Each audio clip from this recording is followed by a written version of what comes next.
Millionaire CEO heard haunting piano notes drifting from his black neighbor's window at 3 a.m., and what he found next shattered everything he thought he knew about love.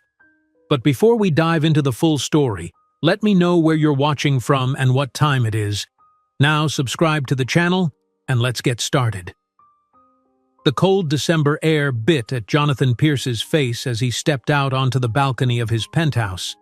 Sleep had eluded him again tonight, as it often did. The city sprawled below him, a tapestry of twinkling lights against the darkness, but he barely noticed its beauty anymore.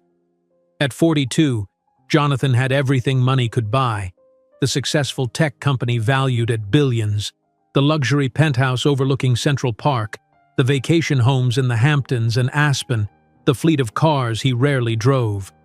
Yet something fundamental was missing, a void that grew larger with each passing day. He checked his watch. 2:47 a.m. Another night of insomnia, another reminder of his isolation. The board meeting tomorrow would be crucial, but his mind refused to focus on acquisition strategies and profit margins. Instead, it wandered through the empty rooms of his life, cataloging all he had achieved and all he had lost in the process. Jonathan leaned against the railing, letting the winter chill numb his skin. That's when he heard it, the delicate notes of a piano floating through the night air. The melody was haunting, a piece he vaguely recognized but couldn't name. His penthouse occupied the entire top floor of the building, and the floor below contained just 2 apartments. The music had to be coming from one of them. He closed his eyes, allowing the beautiful, melancholic tune to wash over him. There was something raw and emotional in the playing, something that made his chest tighten. The pianist wasn't just playing notes, they were telling a story, expressing something deeply personal. Without conscious decision, Jonathan found himself stepping back inside, slipping on shoes, and heading toward the private elevator. He hadn't spoken to any of his neighbors in the 8 months since he'd moved in. His assistant handled any necessary communications with the building management, and Jonathan preferred it that way. Relationships complicated things, and he'd built his fortune by eliminating complications. But tonight, something about that music pulled at him, demanding his attention. The elevator whispered downward, stopping at the floor below. Jonathan hesitated before stepping into the hallway. What was he doing? It was nearly 3 a.m. Normal people didn't knock on their neighbors' doors at this hour to inquire about piano music. He was about to press the button to return to his penthouse when the music swelled, growing more intense, more passionate. Almost against his will, he followed the sound to the apartment on the left. Apartment 2301. Jonathan stood outside the door, listening. The music was definitely coming from inside. It had shifted to something even more poignant, each note striking something deep within him. He raised his hand to knock, then lowered it. This was ridiculous. He was Jonathan Pierce, CEO of Ethon Technologies, not some sentimental fool entranced by piano music in the middle of the night. He turned to leave when the music suddenly stopped. The silence felt heavy, almost accusing. Then, without warning, the door opened. "Can I help you?" The woman's voice was rich and deep with a hint of wariness. Jonathan turned back, embarrassment washing over him. She stood in the doorway, one hand still on the knob. She was tall, with closely cropped hair that accentuated her high cheekbones and expressive eyes. Her skin was a deep brown that seemed to glow even in the dim hallway lighting. She wore a simple gray sweatshirt and black leggings, yet carried herself with unmistakable dignity. Jonathan rarely found himself at a loss for words, but now he struggled. "I heard the piano. I live upstairs." The reclusive CEO. She nodded, recognition dawning. "I've seen your picture in Forbes. Sorry if the music disturbed you." "No," Jonathan said quickly. "It didn't disturb me. It was beautiful. What could he say? That her playing had somehow pierced through the emotional armor he'd spent decades constructing? "I just wanted to know what piece it was." She studied him for a moment, as if trying to determine his real motive. Chopin, Nocturne in C-sharp minor. "It's lovely," Jonathan said, feeling increasingly foolish. "I apologize for bothering you at this hour. It was inappropriate." She seemed to come to some decision. "I'm Zara Watson, and it's fine. I know pianists make terrible neighbors." "Jonathan Pierce, and you're not terrible. Quite the opposite." He surprised himself with the admission. A hint of a smile touched her lips. "Would you like to come in for a moment, Mr. Pierce, since we're both awake at this ungodly hour?" Every instinct honed through years of business told Jonathan to decline, to retreat to the safety of his isolated penthouse. But something else, something he hadn't felt in a very long time, made him nod. "Yes, I'd like that. And please, call me Jonathan." Zara stepped aside, allowing him to enter. Her apartment was dramatically different from his minimalist, designer-decorated space. Bookshelves lined the walls, overflowing with volumes. Colorful artwork hung everywhere, mostly abstract pieces with bold strokes and vibrant colors. The furniture looked comfortable and well used, and photographs in simple frames dotted every surface. In the corner stood a beautiful grand piano, its lid raised, sheet music scattered across its top. "Coffee?" Zara asked, moving toward the kitchen. "I was just about to make some. I know it's late, but sleep and I have a complicated relationship." "That makes two of us," Jonathan replied, surprised by the ease of the confession. "And yes, coffee would be nice. Thank you." As Zara busied herself in the kitchen, Jonathan found himself drawn to the piano. He ran his fingers lightly over the keys without pressing down, feeling the cool ivory beneath his fingertips. It had been 20 years since he'd touched a piano. "Do you play?" Zara called from the kitchen. Jonathan pulled his hand back quickly, as if caught doing something forbidden. "I used to. A lifetime ago." Zara returned with 2 mugs of coffee, handing one to Jonathan. "What made you stop?" The question was simple, but the answer was anything but. "Life got in the way," he said finally, accepting the mug. "Business. Success." Zara settled into an armchair, tucking her feet beneath her. "Sounds like a fair trade to most people." "Most people would be right," Jonathan said, taking a seat on the couch opposite her.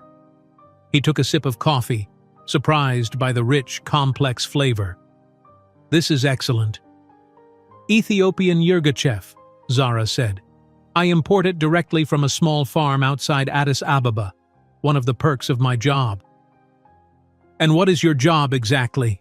Jonathan asked, realizing he knew nothing about this woman whose music had drawn him downstairs in the middle of the night. "I'm a cultural anthropologist, specializing in musical traditions. I also run a foundation that preserves indigenous musical heritage." She smiled at his surprised expression. "What? Did you expect something else?" Jonathan felt heat rise to his face. "I don't know what I expected. Maybe a concert pianist, given the hour and the Chopin?" Zara's eyes held a challenge. "Maybe," Jonathan admitted. "Though most concert pianists I know prefer Rachmaninoff for 3 a.m. existential crises." Zara laughed, a warm, genuine sound that seemed to fill the apartment. "I save Rachmaninoff for 4 a.m. when things get really desperate." Something about her laugh made Jonathan smile, a real smile that felt foreign on his face. When was the last time he'd smiled like that, without calculation or agenda? "So what keeps a tech billionaire up at night, Jonathan?" Zara asked, her tone casual but her eyes intent. "Hostile takeovers? Stock prices? The burden of all that money?" Her directness caught him off guard. In his world, people tiptoed around him, careful not to offend, eager to please. "All of the above. None of the above," he said finally. "I don't know anymore." Zara nodded, as if his non-answer made perfect sense. "That's why I play at night. When the answers aren't clear, music asks better questions." They fell into silence, but it wasn't uncomfortable. Jonathan sipped his coffee, feeling more at peace than he had in months. maybe years. The apartment was warm, filled with evidence of a life well lived, so different from his sterile penthouse above. "Why Chopin tonight?" he asked finally. Zara's expression grew distant. "Today, well, yesterday now, was the anniversary of my mother's death. 5 years. She loved Chopin." "I'm sorry," Jonathan said, and meant it. "Thank you." Zara set down her mug. "She was the one who taught me to play. She was brilliant, a concert pianist who gave it all up to teach music in public schools. She believed everyone deserved beauty in their lives regardless of circumstance." "She sounds remarkable." She was. Zara's eyes met his, and Jonathan was struck by the depth of emotion in them. "What about your parents?" The question jolted him. People didn't ask him personal questions anymore. They asked about his company, his investments, his opinion on market trends. But his parents? His past? Those topics were off limits, even to the few people he might have called friends. "My father was a factory worker," he heard himself saying. "He died when I was 16. Lung cancer from the chemicals at the plant. My mother cleaned houses to put me through college. She died my senior year. Car accident." "I'm sorry," Zara said, with the same sincerity he had offered her. Jonathan shrugged, uncomfortable with the sympathy. "It was a long time ago." "Some wounds don't heal with time," Zara said softly. "They just become part of who we are." The words hit him with unexpected force. That was exactly what he had never been able to articulate, the way his parents' deaths had shaped him, driven him, haunted him. The clock on Zara's wall chimed 3:30 a.m. Jonathan startled, suddenly aware of how long he'd been there, how much he'd revealed to this stranger. "I should go," he said, standing abruptly.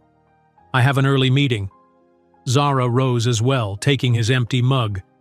"Of course, CEOs can't be caught fraternizing with the neighbors at odd hours. Bad for the brand." There was no malice in her words, just a gentle teasing that nonetheless made Jonathan uncomfortable. Because she was right. He had spent years building an image, a reputation for being untouchable, unreachable. And here he was, in a neighbor's apartment at 3:30 a.m., discussing his dead parents and abandoned hobbies. "Thank you for the coffee," he said stiffly, moving toward the door, "and for not calling security when you found me lurking outside your door." Zara followed him, amusement playing around her lips. "You didn't look very threatening, more like a lost soul following the music home." The description was so unexpected, so accurate that Jonathan couldn't respond. He simply nodded, murmured a good night, and stepped back into the hallway. Back in his penthouse, Jonathan paced the length of his living room, unsettled by the encounter with Zara. He hadn't spoken so openly with anyone in years, certainly not with a stranger. What had possessed him to knock on her door in the middle of the night? To accept her invitation? To tell her about his parents? He rubbed his temples, feeling a headache forming. Dawn was approaching, pale light beginning to creep across the Manhattan skyline. Sleep was out of the question now.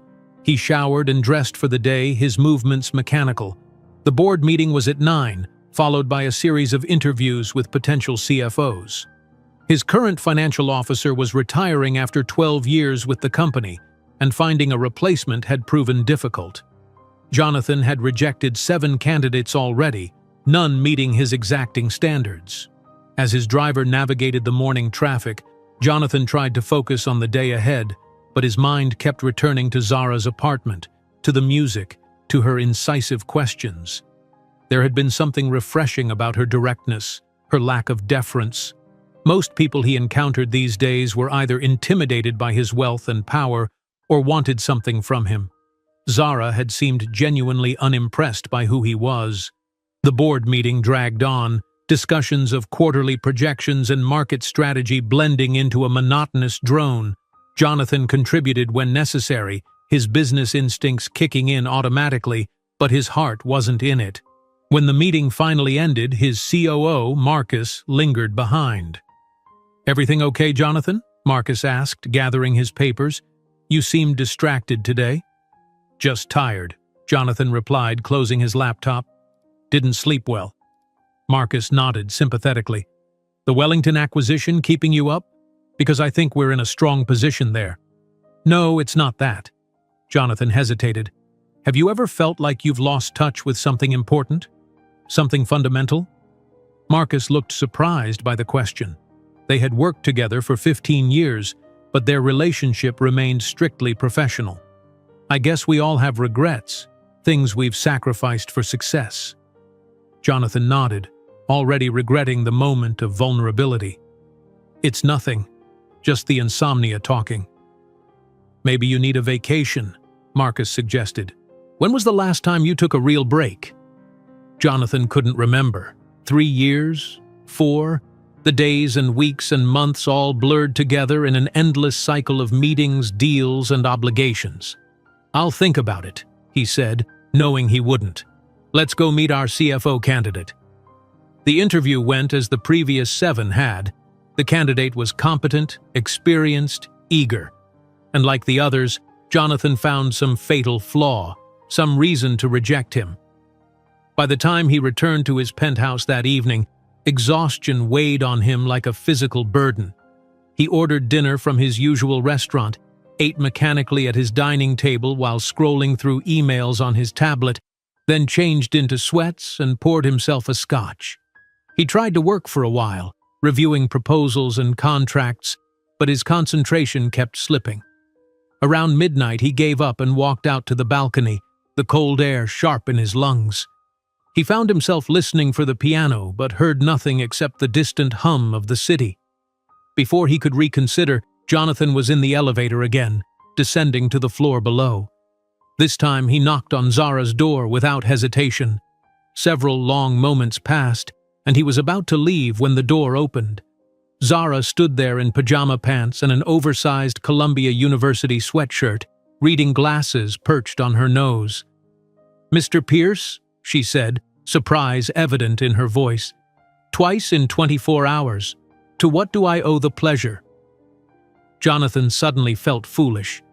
What was he doing here? "I was hoping to hear you play again," he said, the words sounding hollow even to his own ears. Zara studied him for a moment, then stepped aside. "I wasn't playing tonight. I was grading papers. I teach a graduate seminar at Columbia this semester." "I'm sorry to disturb you," Jonathan said, not moving. "I should go." "Or you could come in and tell me what's really bothering you," Zara suggested, her voice gentle but firm. Jonathan hesitated, then stepped inside. The apartment looked different tonight. Papers and books spread across the coffee table, a laptop open, a half-empty glass of wine beside it. "Can I get you something to drink?" Zara asked, moving to the kitchen. "Wine? Something stronger?" "Wine would be fine," Jonathan said, standing awkwardly in the center of the room. Zara returned with a glass of red wine and gestured for him to sit. "So," she said, settling back into her chair and removing her glasses, "what brings the CEO of Ethan Technologies to my door at midnight? And don't say piano music because we both know I wasn't playing." Jonathan took a sip of wine, buying time. It was excellent, rich and complex. "I don't know," he admitted finally. "I can't seem to focus, can't sleep, can't care about things I'm supposed to care about." "Sounds like existential crisis," Zara said matter-of-factly. "Or possibly depression. Have you talked to anyone about it?" "I'm talking to you," Jonathan said, attempting a smile. "I meant professionally, a therapist." Jonathan shook his head. "Not really my style." "Right. Billionaire tech moguls prefer to suffer in silence in their penthouse towers." There was that directness again, cutting through pretense. "Something like that," Jonathan admitted, "though I prefer the term industrialist to mogul. Less flashy." Zara laughed, the sound as warm and genuine as it had been the night before. "My apologies. I'll make a note for future reference."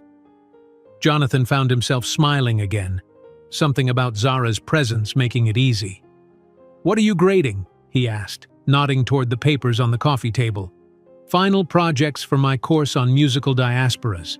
examining how traditional music evolves when people migrate across cultures. She leaned forward, her passion for the subject evident. It's fascinating how melodies, rhythms, instruments adapt and transform, yet maintain some essential quality that connects back to their origins. Like musical DNA, Jonathan suggested. Zara looked pleased. Exactly like that. You have an ear for it. I used to, Jonathan said, the admission slipping out before he could stop it. My mother insisted on piano lessons from the time I was 5, said it would keep me out of trouble. Did it? For a while. Jonathan took another sip of wine. Until I discovered computer programming in high school. That became my new obsession. The road not taken, Zara mused. Do you ever wonder what might have happened if you'd pursued music instead of technology? The question struck Jonathan like a physical blow. Of course he had wondered in those quiet moments between sleep and waking what his life might have been, but he'd trained himself not to dwell on such useless speculations. I wouldn't have been good enough, he said finally. Not like you. You heard me play for what, 10 minutes? That's hardly enough to judge. It was enough, Jonathan insisted. There's a quality to your playing, a soul that can't be taught. My mother had it too. Zara's expression softened. That's a lovely compliment. Thank you. They fell silent, but like the night before, it wasn't uncomfortable. Jonathan felt some of the tension leave his body, the constant pressure that had become so familiar he hardly noticed it anymore. Play something for me? He asked, surprising himself with the request. Zara looked at her watch. It's after midnight. I have neighbors. I'm your neighbor and I'm requesting it, Jonathan pointed out. Zara smiled, setting down her wine glass. Well, when you put it that way. She moved to the piano bench, positioning her fingers over the keys. Any requests? Jonathan shook his head. Whatever you feel like playing. Zara nodded, closed her eyes for a moment, then began to play. It wasn't classical this time, but something jazzier, more improvisational. Her fingers moved across the keys with confidence and grace, weaving a melody that felt both nostalgic and hopeful. Jonathan watched, transfixed by the way her whole body became part of the music, swaying slightly, her face expressing every nuance of the piece. When she finished, the final notes lingering in the air, Jonathan realized he had been holding his breath. That was beautiful, he said. What was it? Something I'm working on, Zara said, a hint of shyness in her voice. It doesn't have a title yet. You compose too? Jonathan was impressed, despite himself. I try. Zara returned to her chair, picking up her wine. Music is my first language, everything else comes second. Including anthropology? Anthropology is how I understand the context of music, the cultures and conditions that create it. She leaned back, studying him. What about you? What's your first language? Jonathan considered the question. Numbers, I suppose. Patterns, systems. Not people? Definitely not people, Jonathan said with a rueful smile. People are complicated. That they are, Zara agreed, but also infinitely fascinating. That's what drew me to anthropology, trying to understand why people do what they do, believe what they believe. And have you figured it out? Jonathan asked. Not even close, Zara laughed. But the pursuit keeps me engaged. What about you? What keeps you engaged these days?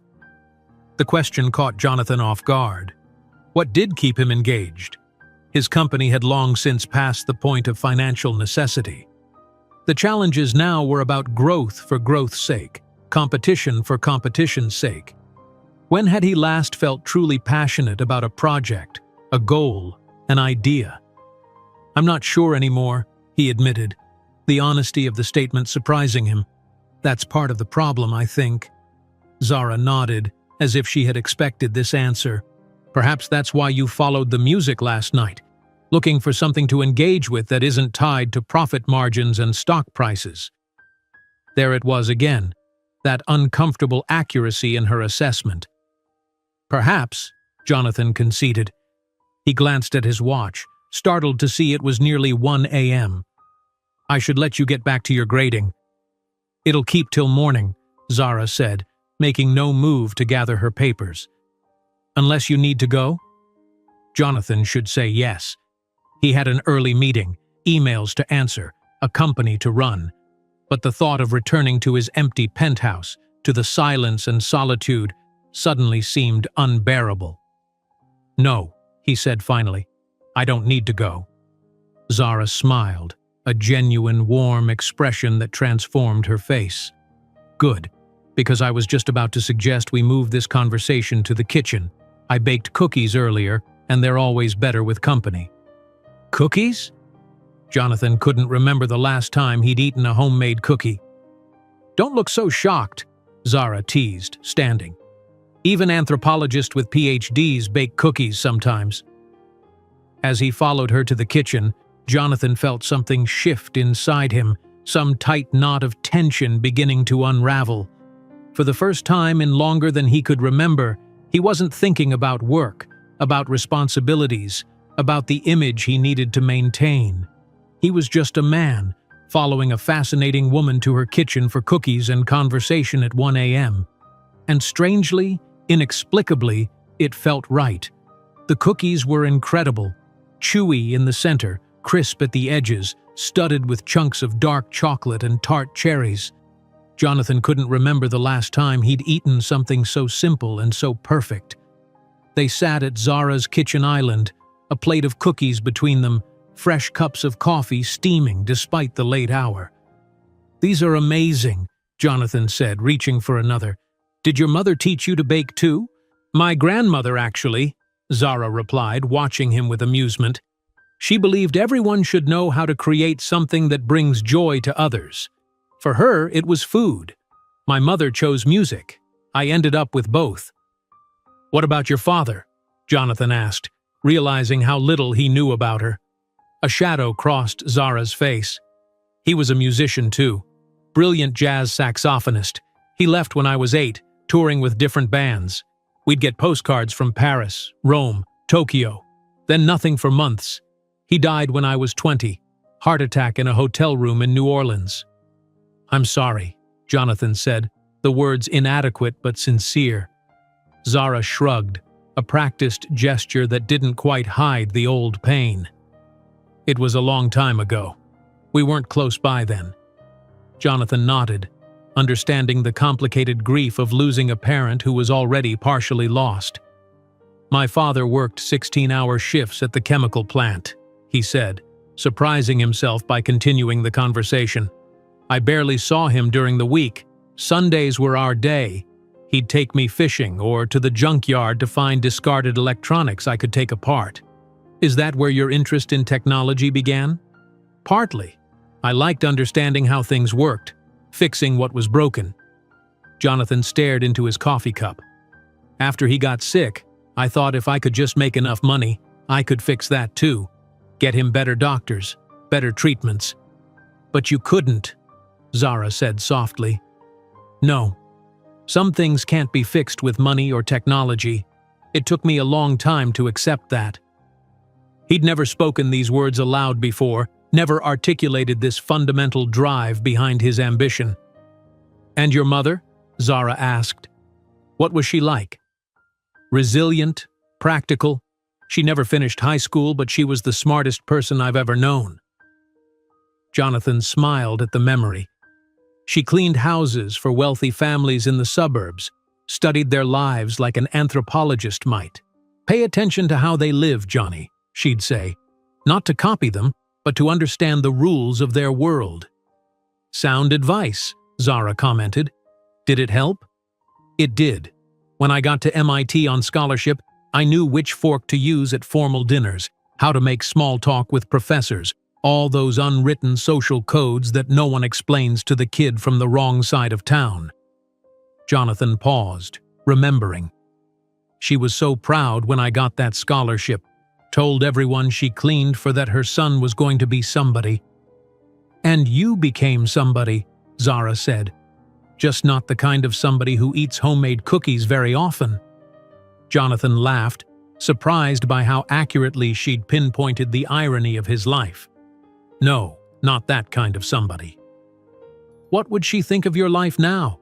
Zara asked, her tone curious rather than judgmental. Jonathan had asked himself this question many times over the years. She'd be proud of my success, he said slowly, but I think she'd be disappointed that I've isolated myself so completely. She valued community, connection. No man is rich who eats alone, she used to say. Wise woman, Zara murmured, though I imagine it's difficult to maintain connections when you occupy the rarefied air of billionaire dom. It's easier to just not try, Jonathan admitted. Everyone either wants something or treats you differently. The people I was close to before Ethan took off, college friends, early colleagues, they all drifted away as the company grew. Or maybe I pushed them away. It's hard to remember now. And no family of your own? Zara asked. No wife? Children? There was someone once, Jonathan said, the memory less painful than it once had been. Eliza. We met at MIT, started Ethan together. She was brilliant, handled the business side while I focused on development. We were engaged. What happened? The usual story. Work consumed us. We grew apart. She wanted more balance, time for a life outside the company. Jonathan sighed. I thought we had to sacrifice everything in those early years to succeed. She disagreed, left the company, left me. She's in Seattle now, runs a non-profit focusing on tech education for girls. Married, 3 kids. Do you regret it? Zara asked, choosing the company over her? The question was direct, almost brutal in its simplicity. Sometimes, Jonathan answered honestly, in moments of clarity, like now. But most days, I tell myself it was the right decision, that we wouldn't have succeeded if I'd compromised. And now?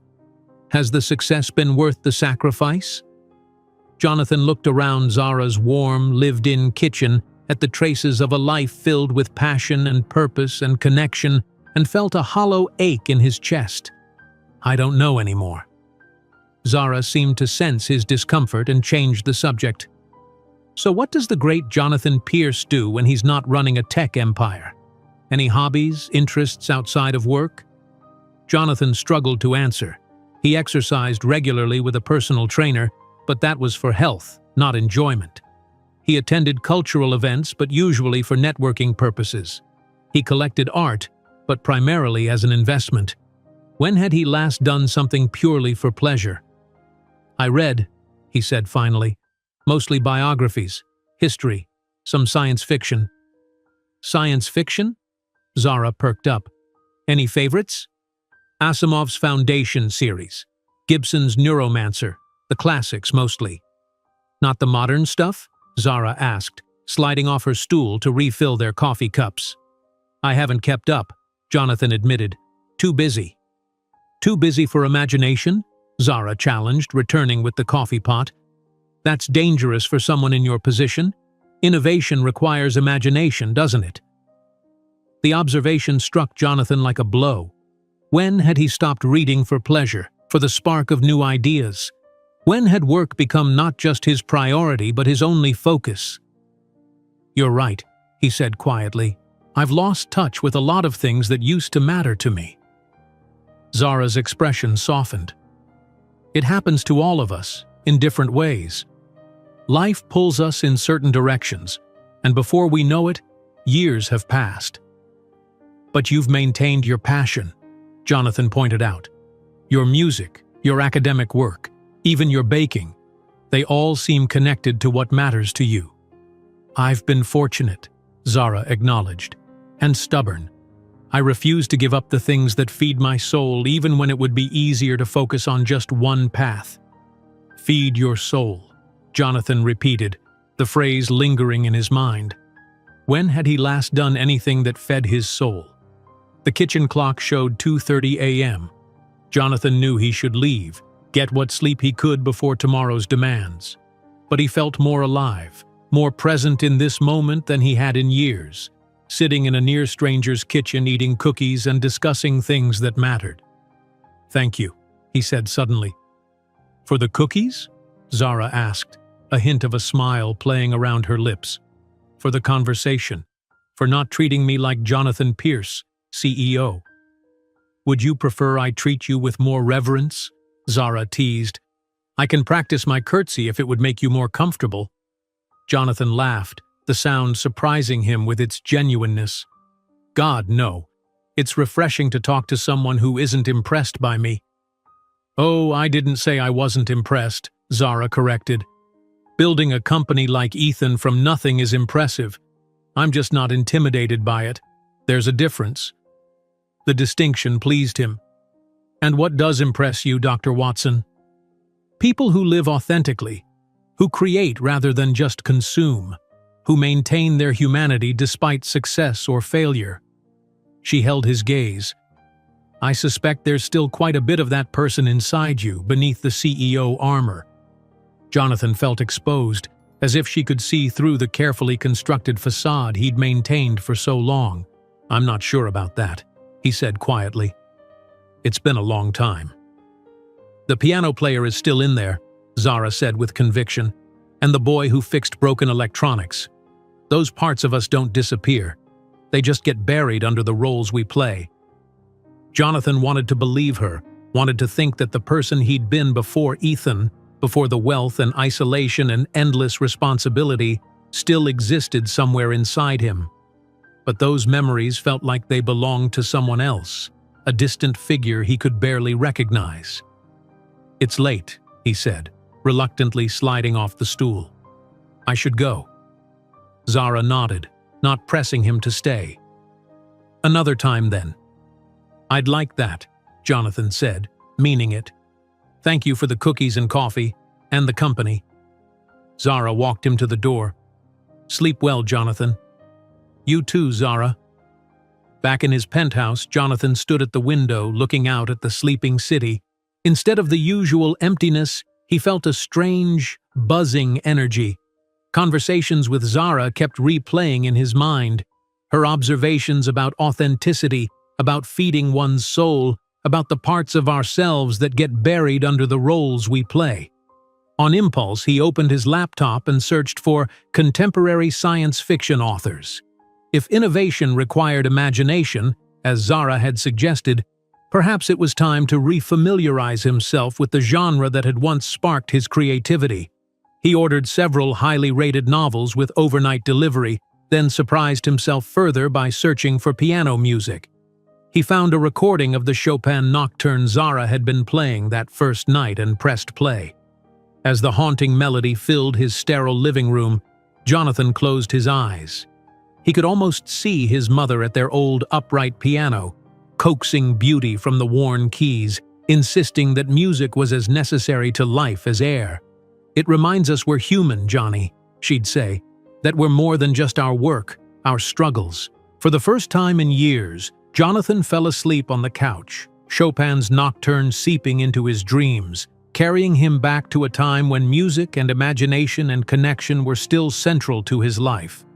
A time before success had cost him so much of himself. Jonathan awoke to sunlight streaming through his living room windows.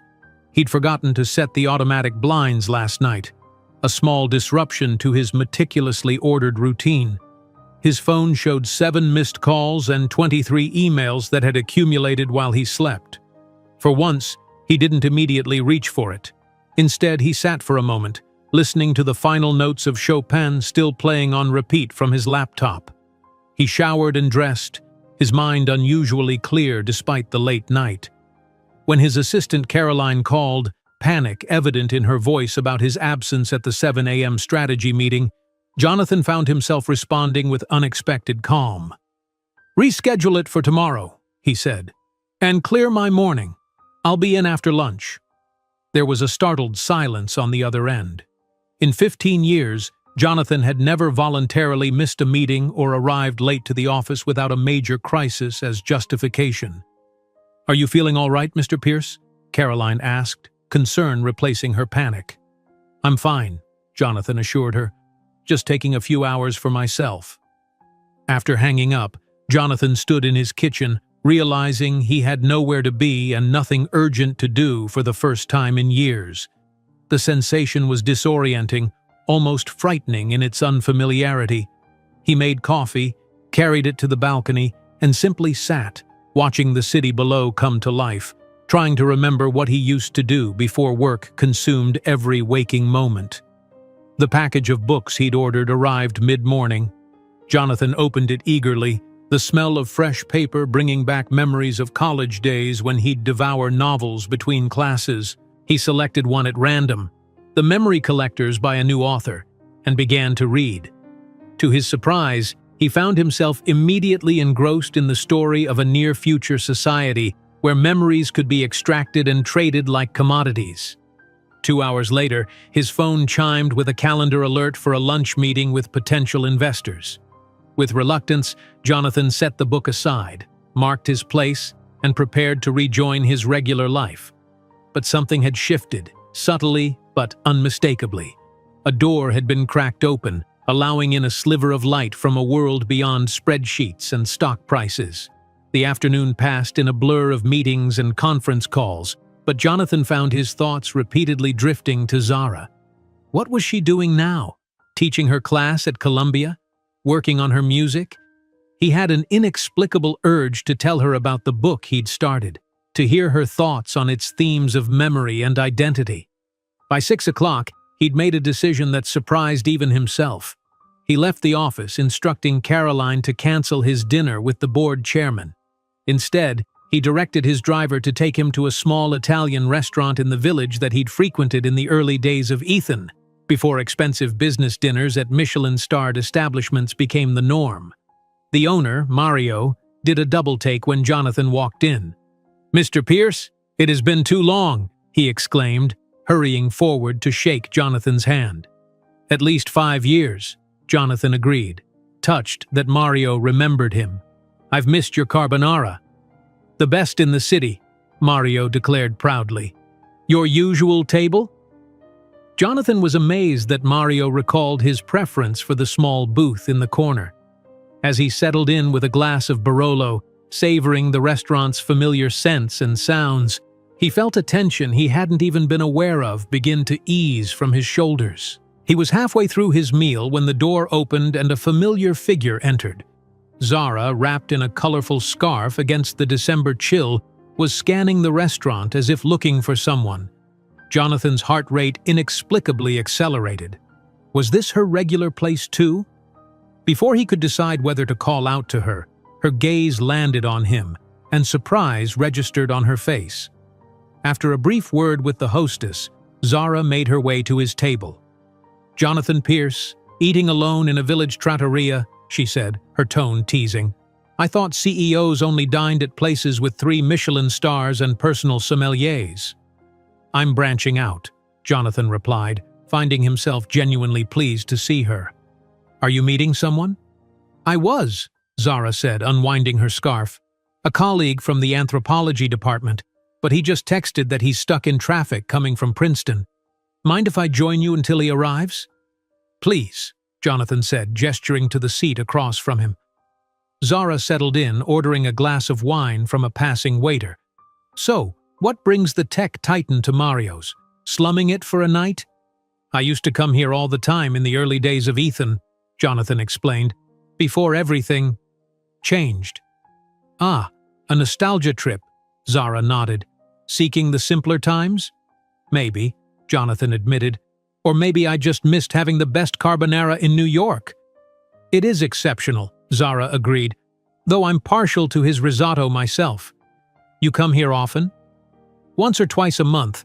It's on my rotation of affordable but delicious places." She studied him over the rim of her wine glass. "How did you sleep after our late-night cookie fest?" "Better than I have in months," Jonathan admitted, though I fell asleep on the couch listening to Chopin. Zara's expression softened. "The nocturne?" Jonathan nodded. "It reminded me of playing with my mother."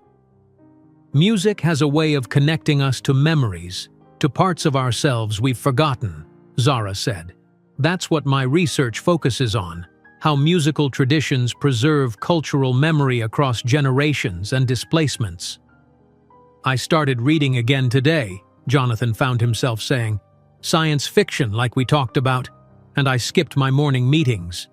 Zara's eyebrows shot up in exaggerated shock. Alert the business press. Jonathan Pierce takes a morning off. Markets will surely crash by morning. Jonathan laughed, appreciating her ability to tease without malice. The company survived my brief absence, though my assistant nearly had a heart attack. Small rebellions, Zara said approvingly. The first steps toward reclaiming parts of yourself. Is that what I'm doing? Jonathan asked, genuinely curious about her perspective. Isn't it? Zara countered. Reading for pleasure, returning to a restaurant from your past, talking to your strange neighbor about things that matter instead of market shares? She leaned forward. You're remembering who you were before you became what you are. The observation struck Jonathan with its accuracy.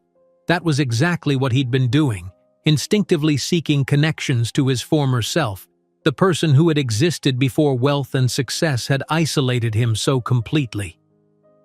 What about you? He asked, deflecting from the uncomfortable insight. Have you always been so… He searched for the right word. Integrated. Your work, your passions, they all seem to flow together. Zara considered the question, taking a sip of her wine. Not always. There was a time when I tried to compartmentalize. Serious academic work here, music over there, personal life in another box entirely.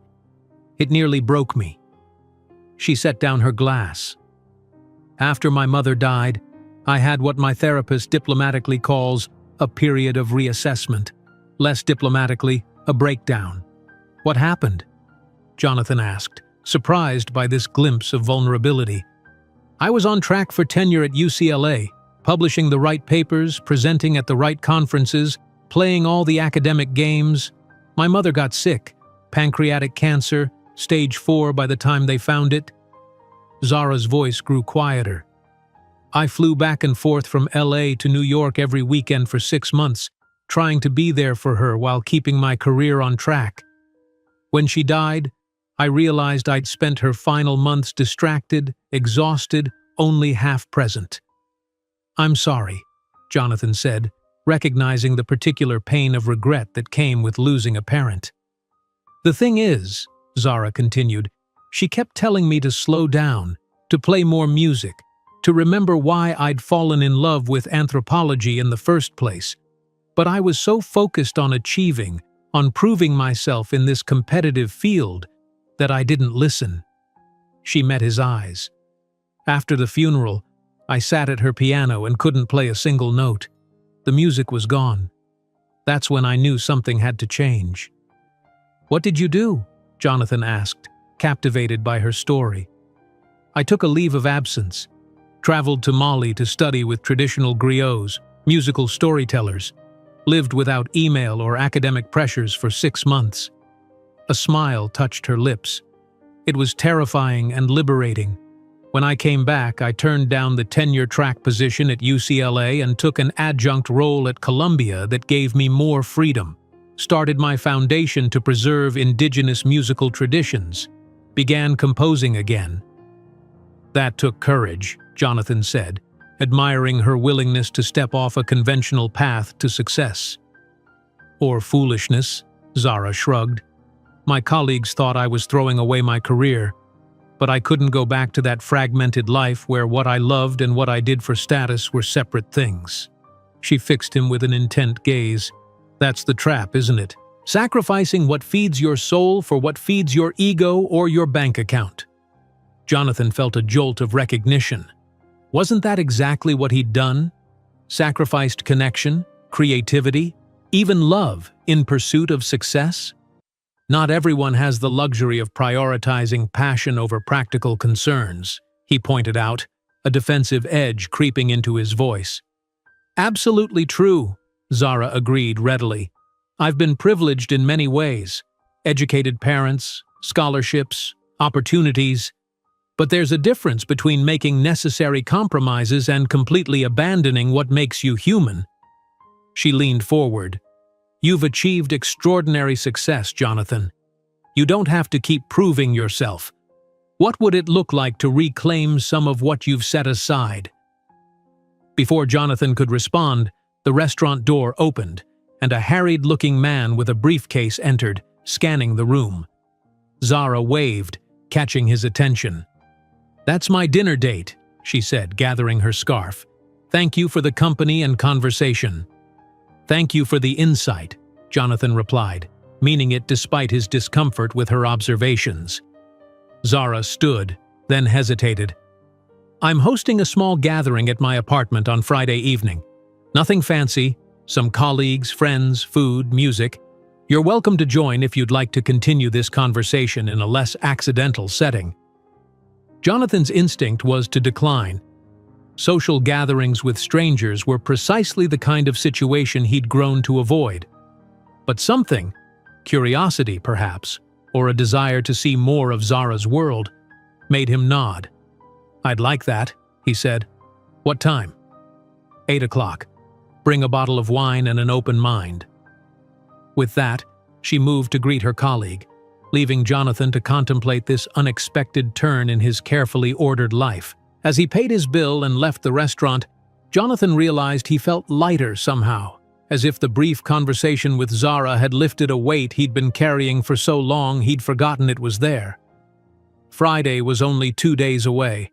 For the first time in years, he found himself looking forward to a social event that had nothing to do with business or obligation. Friday evening arrived with an unexpected flurry of snow, transforming Manhattan into a glittering wonderland. Jonathan stood in his walk-in closet, surveying his wardrobe with uncharacteristic indecision. His closet was filled with impeccably tailored suits, crisp dress shirts, and the occasional cashmere sweater for weekend business brunches. What did one wear to a small gathering at a professor's apartment? After much deliberation, he selected dark jeans he'd bought for a tech conference in San Francisco and had worn exactly once, a charcoal gray cashmere sweater and a leather jacket that his image consultant had insisted made him look approachable for a magazine profile. Looking in the mirror, Jonathan barely recognized himself without his usual armor of bespoke suits. He looked younger, less severe, though the tension around his eyes remained. He'd spent the past 2 days in a strange state of anticipation, catching himself thinking about Zara at odd moments, during budget meetings, while reviewing quarterly projections in the back of his car between appointments. Her words kept returning to him. "You're remembering who you were before you became what you are." The observation had unsettled him, but also awakened something dormant within him, a curiosity about the path not taken, the person he might have been. At precisely 7:55 p.m., Jonathan stepped out of the elevator on Zara's floor, a bottle of rare Bordeaux in hand. He could hear music and conversation flowing from her apartment, and for a moment he considered retreating to the safety of his penthouse. What was he doing here? He didn't do social gatherings. He didn't make small talk with strangers. He didn't belong in this world of academics and musicians. Before he could act on his impulse to flee, Zara's door opened, and a young couple emerged, laughing as they headed toward the elevator. They nodded politely to Jonathan as they passed, completely unaware of who he was. The anonymity was refreshing. With a deep breath, Jonathan approached Zara's door and knocked. Zara opened it, her face lighting up with genuine pleasure at the sight of him. "You came!" she exclaimed, as if she'd half expected him to cancel. She wore a deep blue dress that complemented her skin tone perfectly, her short hair adorned with small silver clips that caught the light when she moved. "I said I would," Jonathan replied, suddenly aware of how rarely he kept social commitments that weren't business-related. He handed her the wine. "I hope this is suitable." Zara examined the label, her eyebrows rising. "More than suitable. This is exquisite, Jonathan. Thank you." She stepped aside, gesturing for him to enter. "Come in. Let me introduce you to some people." The apartment had been transformed. The furniture had been rearranged to create conversation areas, Candles flickered on every surface, and the bookshelves were adorned with tiny white lights. About 20 people were scattered throughout the space, some engaged in animated discussion, others listening to a woman playing soft jazz on Zara's piano. The atmosphere was warm, intellectual without being pretentious, the conversations punctuated by genuine laughter. Zara led Jonathan through the room, making introductions. "This is Dr. Elijah Kim, the colleague I was meeting at Mario's," she said, presenting a friendly-looking man in his 50s. "He's doing fascinating work on the musical traditions of Korean shamanism." "Please call me Eli," the man said, shaking Jonathan's hand. "Zara mentioned you're in the tech sector?" Jonathan nodded, preparing for the usual reaction once people realized who he was. The shift to networking mode, the subtle change in demeanor when dollar signs appeared in their eyes. "My daughter's studying computer science at MIT," Eli continued. "She's particularly interested in the ethical implications of AI development. I'm afraid most of what she talks about goes over my head, but her passion reminds me of my own at her age." To Jonathan's surprise, the conversation flowed naturally from there, with no indication that Eli recognized him or cared about his wealth or position. They discussed the intersection of technology and cultural preservation, Eli sharing insights about digital archives of endangered musical traditions, Jonathan explaining advances in audio restoration technology that could enhance historical recordings. As Zara guided him through more introductions, a musicologist from the Juilliard School, a documentary filmmaker focusing on indigenous cultures, a composer who combined classical techniques with hip-hop elements, Jonathan realized that no one was treating him like Jonathan Pierce, CEO. They engaged with his ideas, challenged his perspectives, shared their own insights, but the usual deference and agenda-seeking he'd grown accustomed to were noticeably absent. "How are you doing?" Zara asked, finding him by the drinks table an hour later. "Not too overwhelmed by my eclectic group of friends?" "Actually, I'm enjoying myself," Jonathan admitted, surprised to find it was true. "No one has asked me for investment advice or pitched me a startup idea all evening." Zara laughed. "I may have strategically avoided mentioning your last name or specific company when making introductions. Most of these people are too absorbed in their own fields to follow business news anyway." "Thank you for that," Jonathan said, genuinely touched by her thoughtfulness. "It's refreshing to be just Jonathan for an evening. That's who I invited," Zara said simply. "Not the CEO." She glanced toward the piano where the jazz player had finished her improvisation. "Would you play something?" Jonathan froze. "I haven't played in public in over 20 years. "This isn't public," Zara countered. "These are just people who love music, without judgment." "I'm severely out of practice," Jonathan protested, even as a part of him longed to feel the keys beneath his fingers again. "All the more reason to start again," Zara said, taking his elbow and gently guiding him toward the piano. "Just one piece, whatever comes to mind." Before he could formulate another objection, Jonathan found himself seated at the piano bench, the room quieting as people noticed the new musician. His heart raced, his palms suddenly damp. What had possessed him to agree to this? He was about to stand, to apologize and retreat, when Zara sat beside him on the bench. "We can play together," she offered, sensing his panic. "A duet. Do you know Schubert's Fantasia in F minor?" Jonathan nodded, memories flooding back of practicing that very piece for a recital in his senior year of high school. His mother had loved Schubert, had spent precious dollars on sheet music so he could learn the challenging duet with his piano teacher. "I'll take the secondo part," Zara said, positioning her hands on the lower half of the keyboard. "You play primo. Just follow the music, Jonathan. It's still in you." She began the opening bars, the hauntingly beautiful melody filling the room.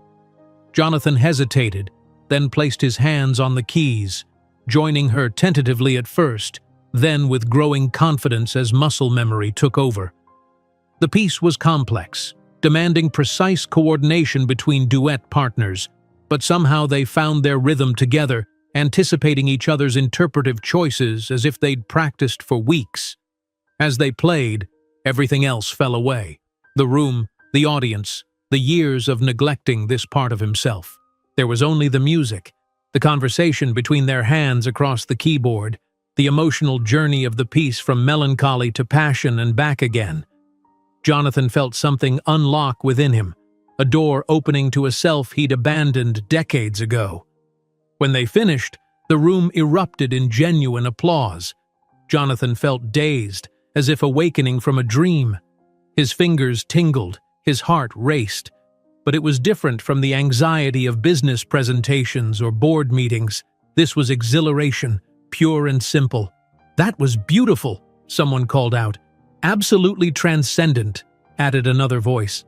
Zara squeezed his arm. "See? It's still there. The musician didn't disappear. He was just waiting for his moment to return." The remainder of the evening passed in a blur of meaningful conversations. More music, though Jonathan declined further requests to play, and laughter that felt cleansing somehow. By midnight, only a handful of guests remained, lounging comfortably in Zara's living room, the conversation having turned philosophical. "The problem with modern society," a silver-haired woman named Gabriella was saying, "is that we've confused achievement with meaning. We climb the ladder of success only to discover it was leaning against the wrong wall. The capitalist machine requires our constant participation," added a younger man, a sociologist whose name Jonathan couldn't recall. "We're valued for our productivity, not our humanity." That's a simplistic view, Jonathan found himself arguing. Creation of value, whether through business, art, or academic pursuits, is fundamentally human. The issue isn't capitalism itself, but rather how we've allowed it to define worth in such narrow terms.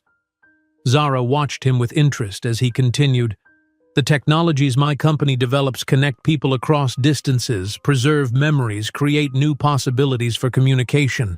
There's meaning in that work, even if it exists within a profit-driven structure." "But at what personal cost?"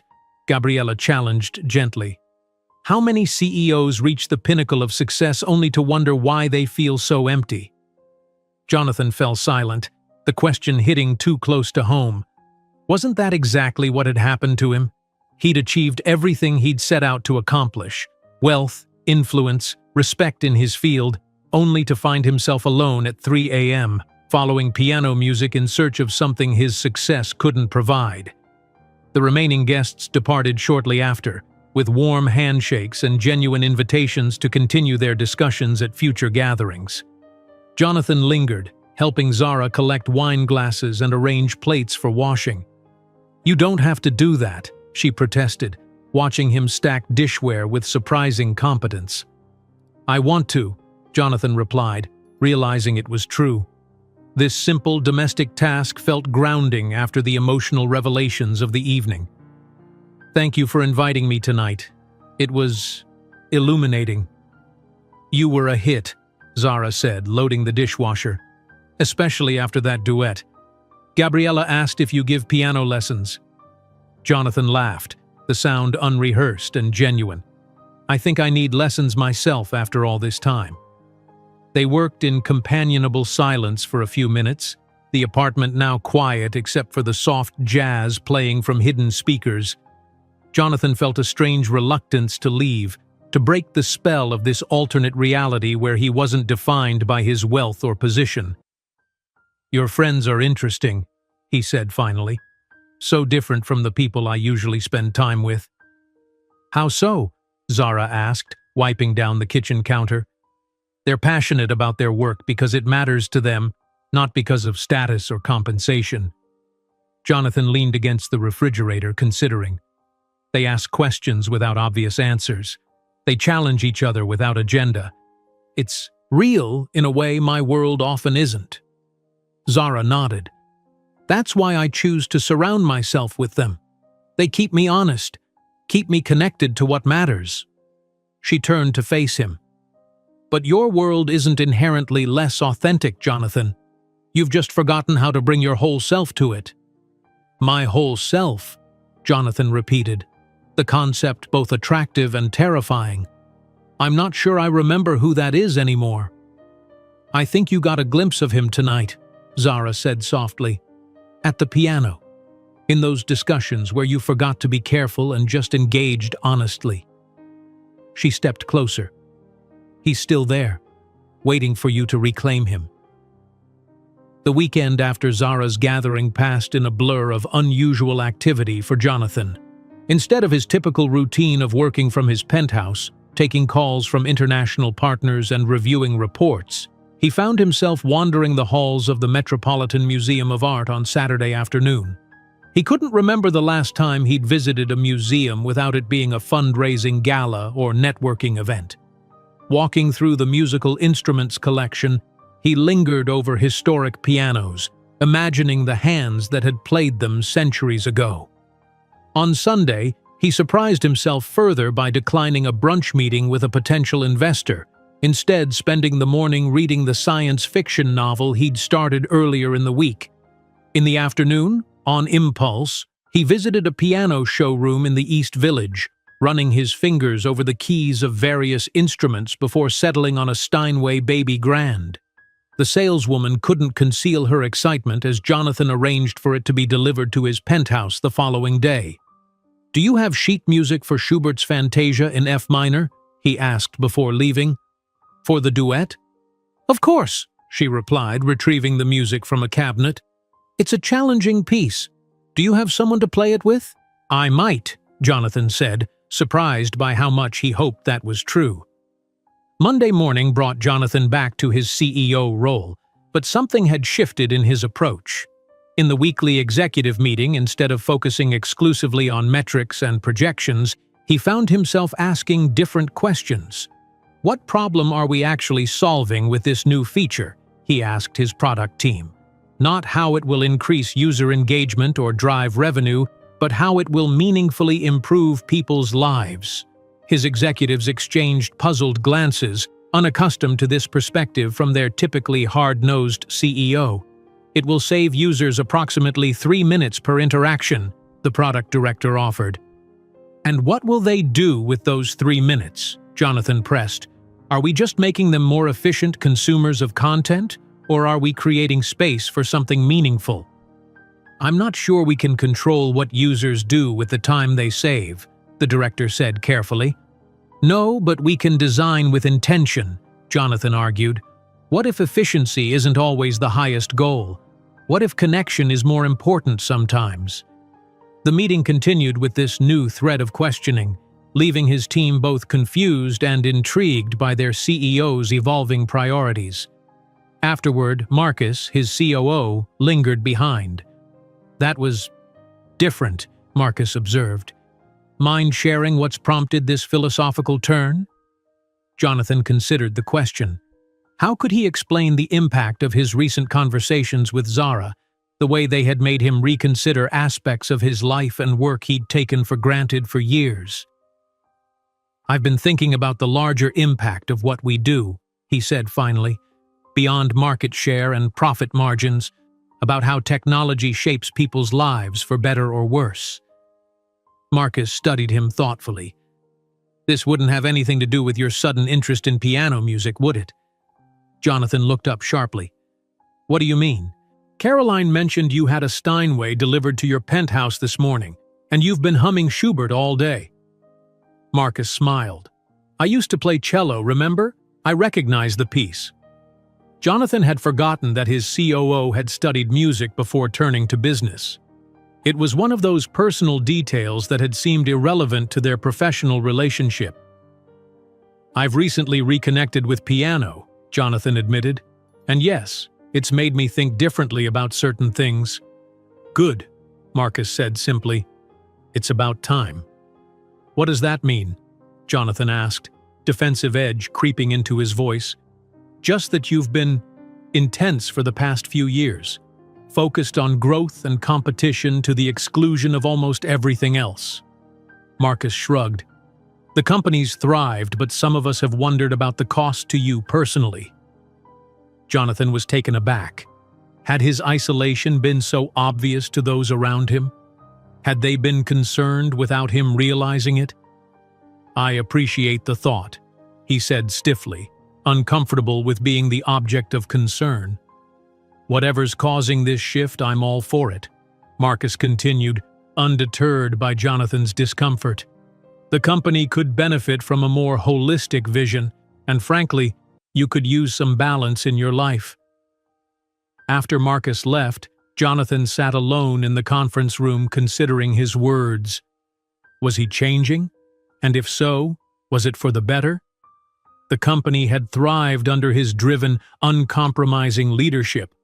What if a more holistic vision led to softened edges, reduced competitiveness, diminished results? Yet he couldn't deny that he'd felt more alive in the past week than he had in years. Playing the duet with Zara, engaging in meaningful conversations with her guests, even wandering the museum alone, these experiences had awakened something long dormant within him. His phone chimed with a text message. It was from Zara. "Heard a piano being delivered to the penthouse this morning. The building gossip network is surprisingly efficient. Schubert requires regular practice, you know." Jonathan smiled, typing back, "Are you offering lessons or criticizing my playing already?" The response came quickly. "Both. Dinner tomorrow? I make an excellent chicken tagine."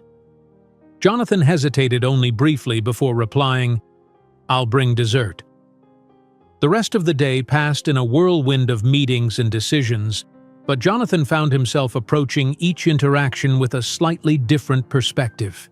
In a design review for their newest app, he pushed back against features designed to maximize user time on the platform. What if we focused on helping people accomplish their goals efficiently so they can get back to their lives? He suggested, instead of trying to keep them engaged as long as possible. The design team looked at him as if he'd suggested they should start manufacturing typewriters. "But our business model depends on engagement metrics," the lead designer pointed out. "Advertisers pay for attention." "Then perhaps we need to reconsider our business model," Jonathan said, surprising himself as much as his team. "Let's explore alternatives where our interests are more aligned with our users' well-being." By the end of the day, word had spread through the company about the CEO's apparent philosophical revolution. Jonathan was aware of the whispers, the speculative glances, but found he didn't care as much as he might have expected. Let them wonder. He was wondering himself. That evening, the Steinway gleamed in his living room, transforming the sterile space with its curved elegance. Jonathan sat at the bench, running his fingers over the keys, then began to play tentatively. He was rusty, hitting wrong notes, struggling with passages that would have been simple for him in his youth. But there was joy in the effort, in the physical connection between his fingers and the keys, in the sounds filling his empty apartment. He played for an hour, working through simple pieces he remembered, then attempting the more challenging Schubert, imagining Zara beside him completing the duet. When he finally stopped, his fingers aching pleasantly, the apartment felt different somehow, warmer, more alive, as if the music lingered in the air, transforming the space. On impulse, Jonathan called his assistant. "Caroline, I need you to find something for me." "Of course, Mr. Pierce. What do you need?" "Information about my mother's piano. It was an upright Yamaha, probably sold after her death. I don't know who handled her estate, it would have been 20 years ago." "That's not much to go on," Caroline said, her tone professional despite the unusual request. "But I'll see what I can find." "Thank you. And Caroline? This is personal, not company business." "Understood, Mr. Pierce. I'll be discreet." After hanging up, Jonathan walked to the window, looking out at the city lights. Why was he suddenly searching for his mother's old piano?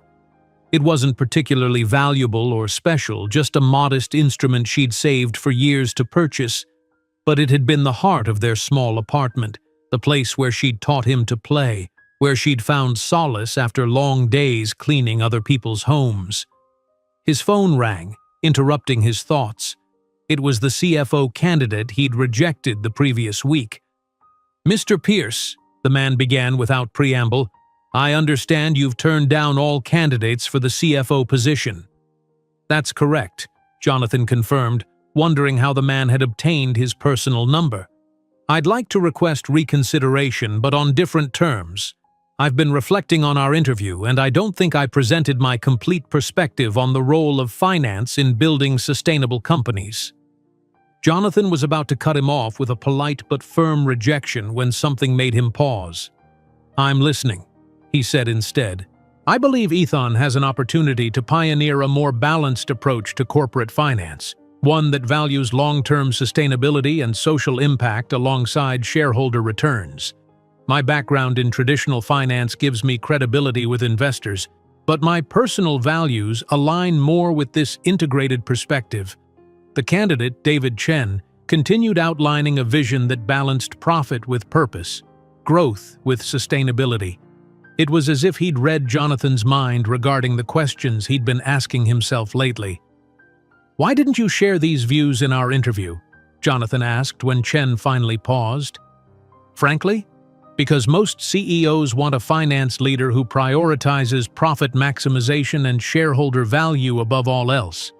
I've learned to gauge the room before presenting my full perspective." Jonathan was impressed by the man's honesty. "And what made you think I might be receptive now?" "Word gets around," Chen said simply. "Your questions in yesterday's product review suggested a shift in thinking about Ethan's priorities. I thought it might be worth taking a chance." "I appreciate your candor, Mr. Chen," Jonathan said. "Let's meet again tomorrow. I'd like to hear more about this balanced approach." After hanging up, Jonathan realized he was smiling. Perhaps he wasn't the only one questioning the traditional metrics of success. Perhaps there were others in the business world asking similar questions about meaning, purpose, and impact. The next evening, Jonathan arrived at Zara's apartment carrying a box from a renowned French bakery and a bottle of dessert wine. He'd spent the day in a second interview with David Chen, exploring a vision for Ethan that balanced innovation and profit with human well-being and social responsibility. The conversation had been energizing in a way his work hadn't been in years. Zara opened the door wearing jeans and a simple blue top, her apartment filled with the aromatic scent of Moroccan spices. "Welcome to my humble cooking experiment," she said with a smile. "Fair warning, I'm a much better pianist than chef, but this recipe is fairly foolproof." "It smells incredible," Jonathan said, stepping inside. He handed her the bakery box. "Chocolate and pistachio opera cake. The bakery owner assured me it pairs well with Moroccan flavors." "Fancy," Zara commented, accepting the box. "I was expecting supermarket cheesecake." "I can run out and get some if you prefer," Jonathan offered, completely serious. Zara laughed. "I'm teasing you. This looks amazing. Come in, I was just about to open some wine." The evening had a different quality than their previous encounters, more intentional, less accidental. They moved around Zara's kitchen together, Jonathan setting the small dining table while Zara finished the tagine, their conversation flowing easily from music to books to their respective days. "So you're considering a philosophical reorientation of your entire company based on a few piano sessions and dinner conversations?" Zara asked when Jonathan described his evolving thoughts about Ethan's direction. "When you put it that way, it sounds impulsive," Jonathan admitted, helping himself to more tagine. "But I think it's been building for years. This sense that success as I've defined it has come at too high a cost, both personally and in terms of our impact on users' lives." "And your board will support this shift?" Zara asked, skepticism evident in her tone. "It's not about abandoning profitability," Jonathan clarified. "It's about expanding our definition of success to include the well-being of users, employees, and society alongside financial metrics. The research actually suggests companies with this integrated approach perform better long-term." Zara regarded Jonathan thoughtfully over her wine glass. "You're serious about this, aren't you? It's not just some temporary philosophical crisis or midlife awakening?" "I think I am," Jonathan replied, surprising himself with his certainty. "I've spent 20 years building Ethan into one of the most successful tech companies in the world. We've created products used by billions of people daily. but I've never really stepped back to ask what kind of impact we're having on their lives, not just in terms of convenience or efficiency, but in terms of meaning, connection, well-being. And what's the answer? Zara asked, her expression genuinely curious. Jonathan sighed. Mixed, at best. Our products connect people across distances, yes, but they also contribute to a culture of distraction, instant gratification, comparison. We're part of an attention economy that commodifies human focus. He looked down at his plate. I've been so fixated on growth metrics and market dominance that I never questioned the underlying model. Until now, Zara pointed out. That's something. Maybe too little, too late, Jonathan said quietly. I don't believe that, Zara replied, her voice firm. It's never too late to realign your work with your values. The question is whether you're willing to accept the consequences. Consequences? Change is threatening, especially to those who benefit from the status quo. Your board, your investors, even some of your users might resist a significant shift in direction. Zara leaned forward. Are you prepared for that pushback? Jonathan considered the question seriously. Was he willing to risk the company he'd built, his reputation in the industry, possibly even his personal fortune, to pursue this evolving vision of technology that served humanity rather than exploiting it? I think I have to be, he said finally. Otherwise, what was it all for? Just to accumulate wealth and power for their own sake? That can't be enough. No, Zara agreed softly. It never is. They cleared the dinner plates and moved to the living room with their dessert wine and the opera cake, which proved to be as exquisite as the bakery owner had promised. The piano stood in the corner, sheet music still open to the Schubert piece they'd played together. I had a Steinway delivered yesterday, Jonathan mentioned casually. A baby grand. Zara's eyebrows rose. Going straight to the top shelf, I see. Most people returning to piano after decades might start with something a bit less ambitious. When have you known me to do things by half measures? Jonathan asked with a smile. Fair point. Though I've only known you for what? A week and a half? Zara calculated. It feels longer somehow. It does, Jonathan agreed. The short time surprised him too. It seemed impossible that his first encounter with Zara had been less than 2 weeks ago. In that brief span, she had catalyzed changes in his thinking and behavior that had been dormant for years. Will you play something? He asked, nodding toward the piano. I've been practicing, but I'm still quite rusty. What would you like to hear? Whatever you're working on. One of your compositions, maybe? Zara looked pleased but slightly self-conscious. They're works in progress, not polished performances. I'm not looking for perfection, Jonathan said. Just the opposite, actually. I've had enough of carefully curated presentations in my professional life. Zara nodded, setting down her wine glass and moving to the piano. This is something I've been developing based on field recordings I made in Mali, she explained, settling onto the bench. It combines traditional Bambara musical structures with jazz harmonies. She began to play, and Jonathan closed his eyes, letting the music wash over him. It was unlike anything he'd heard before, haunting melodies that seemed to emerge from some ancient memory, punctuated by complex modern chord progressions. The piece felt both grounded and transcendent, rooted in tradition yet reaching toward something new. When she finished, Jonathan opened his eyes to find Zara watching him, a question in her gaze. That was extraordinary, he said quietly. It's like you've created a conversation between musical worlds. She smiled, pleased by his understanding. That's exactly what I'm trying to do. Music has always been a dialogue across time and cultures. The boundaries we impose, classical, jazz, folk, pop, they're artificial constructs that often limit rather than illuminate. Like the boundaries between technology and humanity, Jonathan mused, or business and ethics, or personal and professional. Exactly, Zara said, her eyes lighting up at the connection. The most interesting things happen at those intersections, in the spaces between established categories. I've spent most of my adult life enforcing those boundaries, Jonathan confessed. Compartmentalizing. Work in one box, private life, what little there was of it, in another. Practical concerns here, emotional or ethical considerations there. And now? Zara asked. Now I'm not sure those divisions make sense anymore, or if they ever did. Jonathan leaned forward. Something's happening to me, Zara.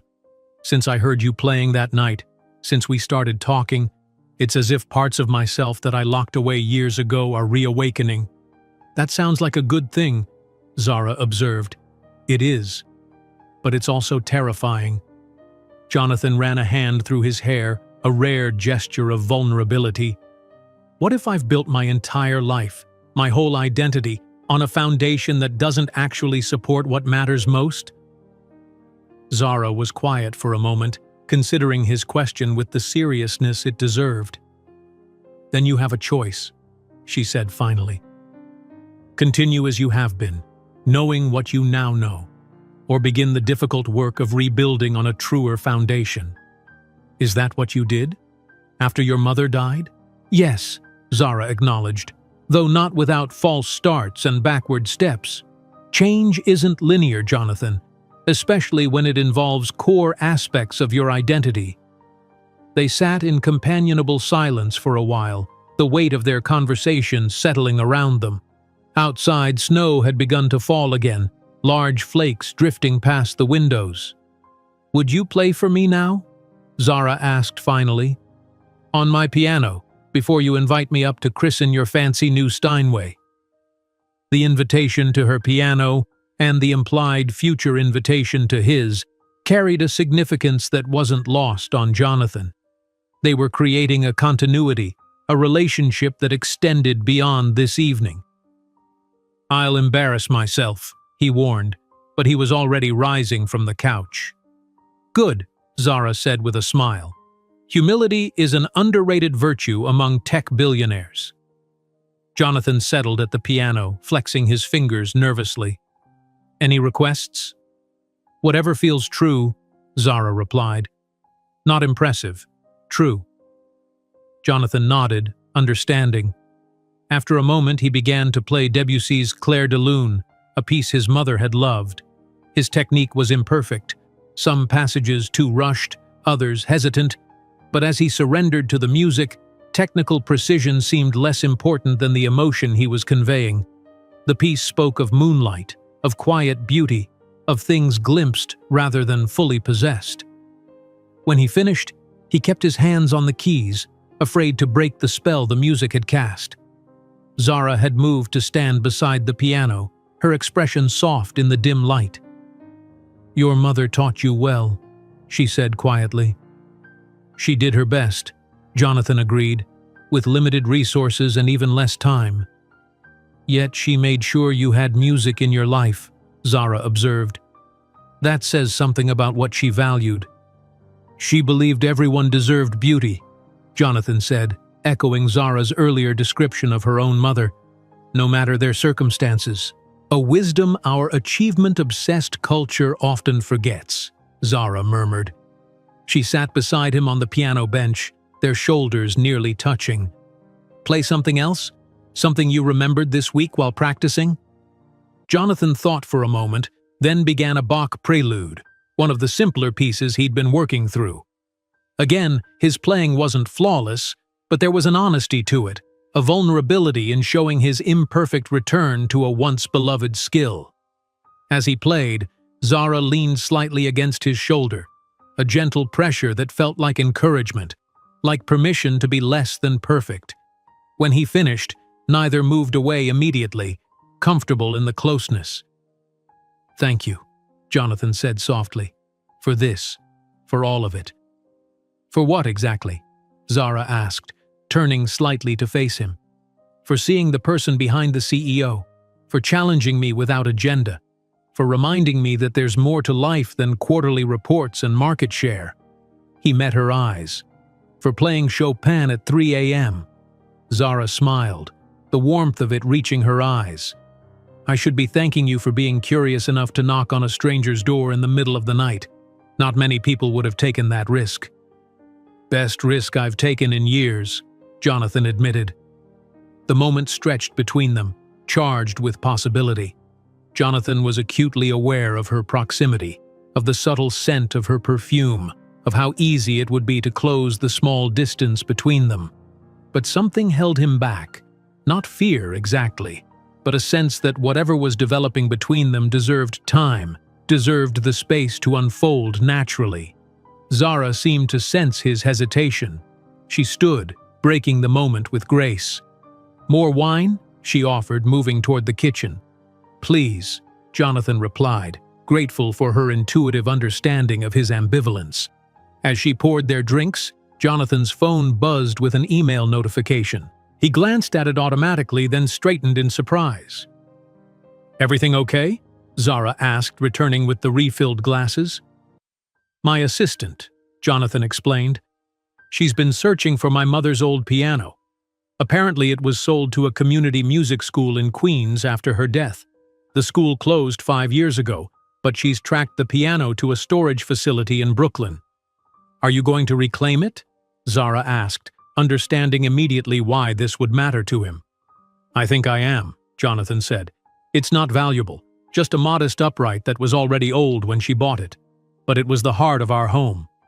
"The sentimental value is what matters," Zara said.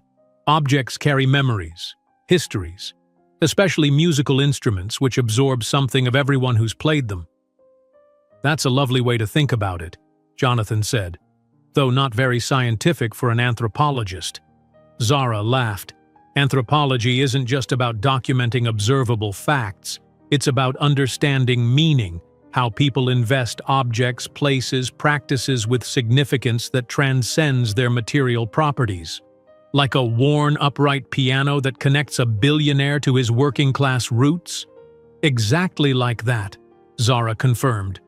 "Those connections to our past, to the people who shaped us, they're essential to maintaining a coherent sense of self through all of life's transformations." Jonathan nodded, thinking about how disconnected he'd become from his origins, from the values his mother had instilled in him. Finding her piano felt suddenly urgent, a tangible link to a self he needed to reclaim. "I should go," he said reluctantly, aware of the late hour. "I have an early board meeting tomorrow where I'll be proposing some potentially controversial changes to our business model." "The integrated approach you mentioned?" Zara asked. "Yes. It won't be an easy sell, especially to the venture capital representatives on the board. They're focused on maximizing returns, not reimagining our relationship with users." "Good luck," Zara said sincerely. "Whatever happens, articulating these values is important, even if the full vision takes time to implement." At the door, they faced each other, the evening's conversations and music still resonating between them. "Thank you for dinner," Jonathan said, "and for listening to my philosophical business dilemmas without judgment." "Thank you for the fancy cake and for playing Bach with more heart than technique," Zara returned with a smile. On impulse, Jonathan leaned forward and kissed her cheek, a gesture that felt both bold and restrained. "Until next time," he said softly. "Next time," Zara agreed, her eyes holding his for a moment before he turned to leave. Walking the short distance to the elevator, Jonathan felt lighter somehow, as if each encounter with Zara helped him shed another layer of the armor he'd built around himself over the years. Tomorrow's board meeting would be challenging, perhaps even contentious, but for the first time in a long time, he was motivated by something beyond profit and growth, a vision of technology that served humanity's deeper needs rather than exploiting its vulnerabilities. The Ethon Technologies boardroom fell silent as Jonathan concluded his presentation. The floor-to-ceiling windows revealed a panoramic view of Manhattan, snow still falling lightly across the city skyline. The 12 members of the board, venture capitalists, industry veterans, and a few early employees who had stayed through the company's meteoric rise, exchanged glances ranging from skeptical to outright hostile. "Let me make sure I understand what you're proposing," said Richard Vantage, the lead partner from Crucible Ventures, which owned nearly 15% of Ethon. You want to fundamentally alter our business model, shifting from maximizing user engagement to what you're calling meaningful interaction. You want to redesign core features to discourage addictive use patterns, and you want to implement privacy protections that go well beyond regulatory requirements, potentially sacrificing valuable data collection. That's correct, Jonathan confirmed, standing his ground at the head of the table. And you expect this to improve our bottom line. How, exactly? Vantage continued, skepticism evident in his tone. I believe it will strengthen our brand, increase user trust, and position us for long-term success in a market that's increasingly concerned about digital well-being, Jonathan replied. But I also believe it's simply the right thing to do, regardless of immediate financial impact. Emma Chen, one of the early employees who now headed their international expansion, leaned forward. Jonathan, I'm sympathetic to these concerns. Many of us have children who use these products, and we've seen the negative effects. But the changes you're proposing would put us at a significant competitive disadvantage. While we're designing for meaningful interaction, our competitors will continue optimizing for maximum engagement and revenue. Which is precisely why we have an opportunity to lead, Jonathan countered, to differentiate ourselves based on values that resonate with growing public concerns about technology's impact. This is a publicly traded company, not a social experiment, Vantage cut in. Our fiduciary responsibility is to shareholders, not some abstract notion of digital well-being. With respect, Richard, that narrow view of fiduciary responsibility is increasingly outdated, Jonathan said, his voice level despite his frustration. Companies that fail to consider broader societal impacts face significant long-term risks, regulatory, reputational, and operational. If I may, Marcus interjected, surprising Jonathan with his support.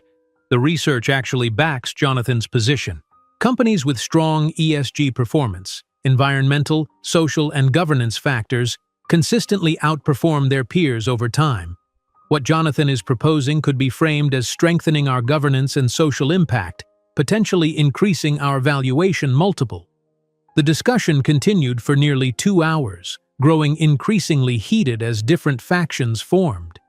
The venture capital representatives remained skeptical, focused on short-term metrics and competitive positioning. Some of the industry veterans seemed intrigued by the vision but concerned about execution risks. The former employees who understood Ethan's culture were most supportive, though still cautious about the scale and pace of change. I think we've aired the major concerns and opportunities, Jonathan said finally, aware that they were well over the scheduled meeting time. I'm not asking for a formal vote today. This is the beginning of a conversation about Ethan's future direction, not an overnight revolution. I'm asking you to consider these ideas seriously, to engage with the research we've provided, and to recognize that our industry is at an inflection point. We can either lead the inevitable shift toward more responsible technology, or we can resist until we're forced to change by regulation or public backlash. As the board members filed out, several stopped to speak with Jonathan privately. Some expressed cautious support, others continued voicing concerns. Vantage was the last to leave, lingering until they were alone in the boardroom. This isn't what we invested in, Jonathan, he said bluntly. We backed a visionary who understood how to build addictive products that capture and monetize attention, not a philosopher concerned with the moral implications of technology. People change, Richard, Jonathan replied. Companies evolve. Perhaps it's time for our success metrics to evolve as well. Vantage's expression hardened. The venture capital model doesn't accommodate mid-course philosophical transformations. If you persist with this direction, you should expect resistance, significant resistance. After Vantage left, Jonathan remained in the boardroom, staring out at the snow-covered city. He had expected pushback, but the intensity of Vantage's opposition was concerning. As the largest outside investor, Crucible Ventures had considerable influence, both on the board and with other shareholders. If they decided to actively oppose his vision, they could potentially force him out despite his founder status and substantial ownership stake. His phone buzzed with a text from Zara. "Thinking of you today. How's the board meeting going?" Her concern warmed him. "Just finished. Mixed reception, as expected. Some open minds, some firmly closed. Dinner tonight? I could use a friendly ear." The response came quickly. "My place at 7. I'll cook something comforting." The rest of the day passed in a blur of follow-up conversations and damage control. Jonathan met with his executive team to discuss the board's reaction and strategize next steps. Some seemed energized by the new direction, others clearly worried about the potential fallout. By late afternoon, he was emotionally drained but determined to see his vision through regardless of the obstacles. Before heading to Zara's, Jonathan made a detour to Brooklyn, following the address his assistant had provided for the storage facility containing his mother's piano. The manager, a middle-aged woman with kind eyes, led him through rows of units until they reached one filled with furniture and musical instruments from the defunct community music school. "It should be against the back wall," she said, gesturing with her flashlight. "Most of these have been here for years. The school closed, then the non-profit that took over their assets went bankrupt. Legal limbo ever since." Jonathan moved carefully through the crowded space until he saw it. A modest Yamaha upright, its dark wood finish dulled by years of use and neglect. His throat tightened as memories flooded back, his mother's hands guiding his small fingers over the keys, practicing while she prepared dinner in their tiny kitchen, her playing Chopin late at night after a long day of cleaning other people's homes, finding solace in the music. He ran his hand over the closed lid, then pressed one of the keys. The note that sounded was badly out of tune but still recognizable. This was it, the instrument that had connected him to music, to beauty, to a world beyond their financial limitations. "I'd like to purchase it," Jonathan said, turning to the manager. "And anything else from the music school that's still usable? Instruments, sheet music, teaching materials?" The woman looked surprised. "I'd have to contact the bankruptcy trustee. There's a whole legal process." Jonathan took out his wallet and handed her his card. "Please tell them I'm prepared to make a generous offer for the entire contents, with the funds going to creditors or music education, whichever is legally appropriate. I'd like to restore these instruments and donate them to schools that need them." The manager's eyes widened as she recognized his name. "I'll call right away, Mr. Pierce." By the time Jonathan arrived at Zara's apartment, the emotional weight of the day, the contentious board meeting, the discovery of his mother's piano, the memory of her sacrifices, had left him feeling unusually vulnerable. When Zara opened the door, he had to resist the impulse to simply fall into her arms. "That bad, huh?" she asked, reading his expression. "Challenging," Jonathan admitted, stepping inside. The apartment was warm and fragrant with the smell of something rich and savory, but also clarifying. There's nothing like articulating your values publicly to reveal who shares them and who doesn't. Zara took his coat, her movements gentle, almost protective. "Come sit. Wine is already poured, and dinner's almost ready. You can tell me everything." Over bowls of hearty beef stew and crusty bread, Jonathan recounted the board meeting, Vantage's thinly veiled threats, and his visit to the storage facility. Zara listened attentively, asking thoughtful questions, offering insights without judgment. "So you found your mother's piano," she said when he described the storage unit. "Will you bring it to your penthouse?" Jonathan shook his head. "No, I think it belongs somewhere it can be used by many people, as it was at the music school. I'm arranging to have it restored, along with the other instruments. Then I'll find the right place to donate them." "Your mother would be proud," Zara said softly. "I hope so," Jonathan replied. "I've been thinking about her a lot lately, about what she sacrificed to give me opportunities, about the values she tried to instill in me." He met Zara's eyes. "I wonder what she would think of the man I've become." "I think she'd see someone trying to find his way back to what matters," Zara suggested. "Someone with the courage to question the path he's been on, even at the peak of conventional success. Or someone who's risking everything he's built on a midlife crisis," Jonathan countered with a self-deprecating smile. "Is that what you think this is?" Zara challenged gently. "Just a temporary crisis?" Jonathan considered the question seriously. "No," he said finally. "This feels more like awakening from a long sleepwalk, remembering who I am beneath the roles and achievements and accumulated wealth." "That's what I see too," Zara affirmed. "Not a crisis, but a reclamation." After dinner, they moved to the piano, where Zara had placed the sheet music for the Schubert duet they'd played at her gathering. Without discussion, they sat side by side on the bench and began to play. Their coordination had improved since that first attempt, each anticipating the other's interpretive choices, creating something that was more than the sum of their individual contributions. When they finished, neither moved away immediately, the closeness both comforting and charged with unspoken possibility. "I've been thinking about what happens next," Jonathan said quietly. "With Ethan, with this new direction. And I'm prepared to fight for it, even if it means risking my position. The company has been my life for so long, but if it can't evolve in this direction, maybe it's time for me to move on." The words surprised him as he spoke them, but he recognized their truth. "That's a significant shift," Zara observed. "A week ago, I'm not sure you could have imagined your life apart from Ethan." "A week ago, I couldn't imagine a lot of things that now seem possible," Jonathan said, his gaze meeting hers with new intensity.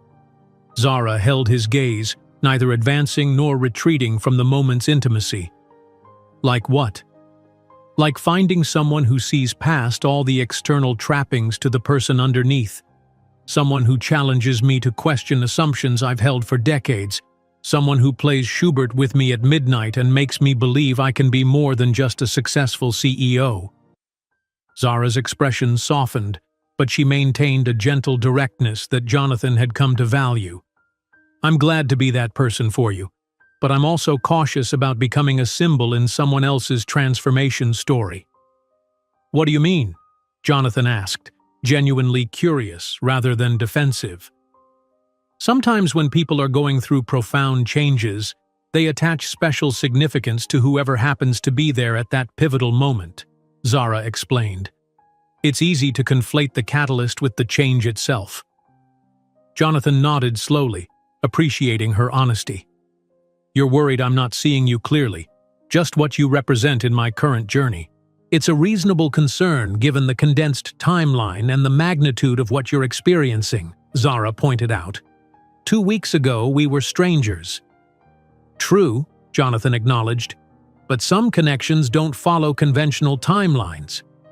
He took her hand, a deliberate gesture that felt both bold and natural. "I don't know where this is going, Zara. I don't know if what I'm feeling is partly wrapped up in all these other changes. But I do know it's real, and I'd like to explore it, whatever it is, if you're willing."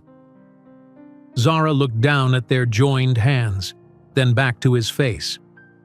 "I'm willing," she said simply, with eyes open on both sides. Jonathan felt something shift between them, a mutual acknowledgement of possibilities that extended beyond friendship but required care and patience to navigate. Neither rushed to define or contain it, content to let it unfold naturally alongside the other transformations in progress. As the evening grew late, Jonathan reluctantly prepared to leave, aware of the early meeting with his executive team scheduled for the following morning. At the door, the goodbye was different this time, a brief but tender kiss that acknowledged the evolving nature of their connection while respecting its newness. Walking to the elevator, Jonathan felt a strange combination of uncertainty and clarity. The path ahead with Ethan would be difficult, possibly even untenable if the board opposition solidified. His relationship with Zara was nascent, undefined, potentially complicated by his ongoing personal evolution. Yet beneath these uncertainties, He felt more aligned with himself than he had in decades, more connected to his values, his history, his humanity. The following week brought escalating tensions at Ethon. Word of Jonathan's proposed changes had leaked to the tech press, generating headlines ranging from Ethon CEO's ethical awakening to Pierce's midlife crisis threatens investor returns. The company's stock price fluctuated wildly as analysts debated whether his vision represented visionary leadership or corporate suicide. On Thursday morning, Jonathan arrived at his office to find Marcus waiting with a grim expression. "Vantage has been making calls," Marcus reported without preamble, "trying to build a coalition of investors to force a leadership change." Jonathan nodded, unsurprised. "How much traction is he getting?" "Mixed. Some are intrigued by the vision, especially the younger funds with ESG mandates. Others share his concerns about short-term performance." Marcus hesitated. "There's also internal dissent. The engagement optimization team feels threatened, understandably. They're worried their metrics, the ones they've been rewarded for improving, are suddenly being painted as problematic." "That's fair," Jonathan acknowledged. "We need to address those concerns directly. Set up an all-hands meeting for tomorrow, and get me a list of potentially affected teams so I can meet with them individually." As Marcus turned to leave, Jonathan added, "And find out who leaked to the press. Not for punishment. I just want to understand what narrative they're trying to control." Alone in his office, Jonathan reviewed the draft of the official announcement detailing Ethon's new direction. The document represented weeks of work with the executive team, legal counsel, and outside ethicists to articulate a vision that was both principled and pragmatic. The proposed changes would be implemented gradually, with careful measurement of impacts on both user experience and business metrics. His phone rang, Caroline letting him know that David Chen, the new CFO, had arrived for their scheduled meeting. Jonathan had made hiring Chen his first concrete step toward the new vision, despite opposition from Vantage and other board members. "Sorry about the media circus," Jonathan said as Chen settled into a chair across from his desk. Chen smiled wryly. "I knew what I was signing up for. Though I admit, the ethical crusade or career suicide headline in the journal was a bit dramatic." "Welcome to tech journalism," Jonathan replied. "Now let's talk about how we quantify and communicate the long-term value of these changes to skeptical investors." They spent the next hour developing frameworks to measure the business impact of more ethical design choices, reduced churn, increased trust, improved brand value, and decreased regulatory risk. Chen's background in both traditional finance and impact investing made him uniquely qualified to translate ethical imperatives into the language of business value. "We need concrete examples," Chen suggested. "Products or features we can point to that demonstrate both ethical design and business success." "I've been thinking about that," Jonathan said, pulling up a document on his laptop. "I'd like to launch an initiative specifically focused on digital well-being tools, features that help users manage screen time, reduce mindless scrolling, ensure privacy. Not just superficial tweaks, but substantive changes to how our products interact with people's lives." "The Humane Technology Initiative," Chen read from the document. "Good framing. Positions us as leaders rather than simply responding to criticism." As they continued refining the strategy, Jonathan felt a growing certainty that this was the right path, despite the obstacles. Chen's calm competence and shared values reinforced his confidence that Ethon could evolve without losing its innovative edge. Later that afternoon, Jonathan received a text from Zara. "My students are performing at a small jazz club in the village tonight. Last-minute substitute for a cancelled act. Come if you can, 9 p.m. at the Blue Note." Jonathan checked his calendar.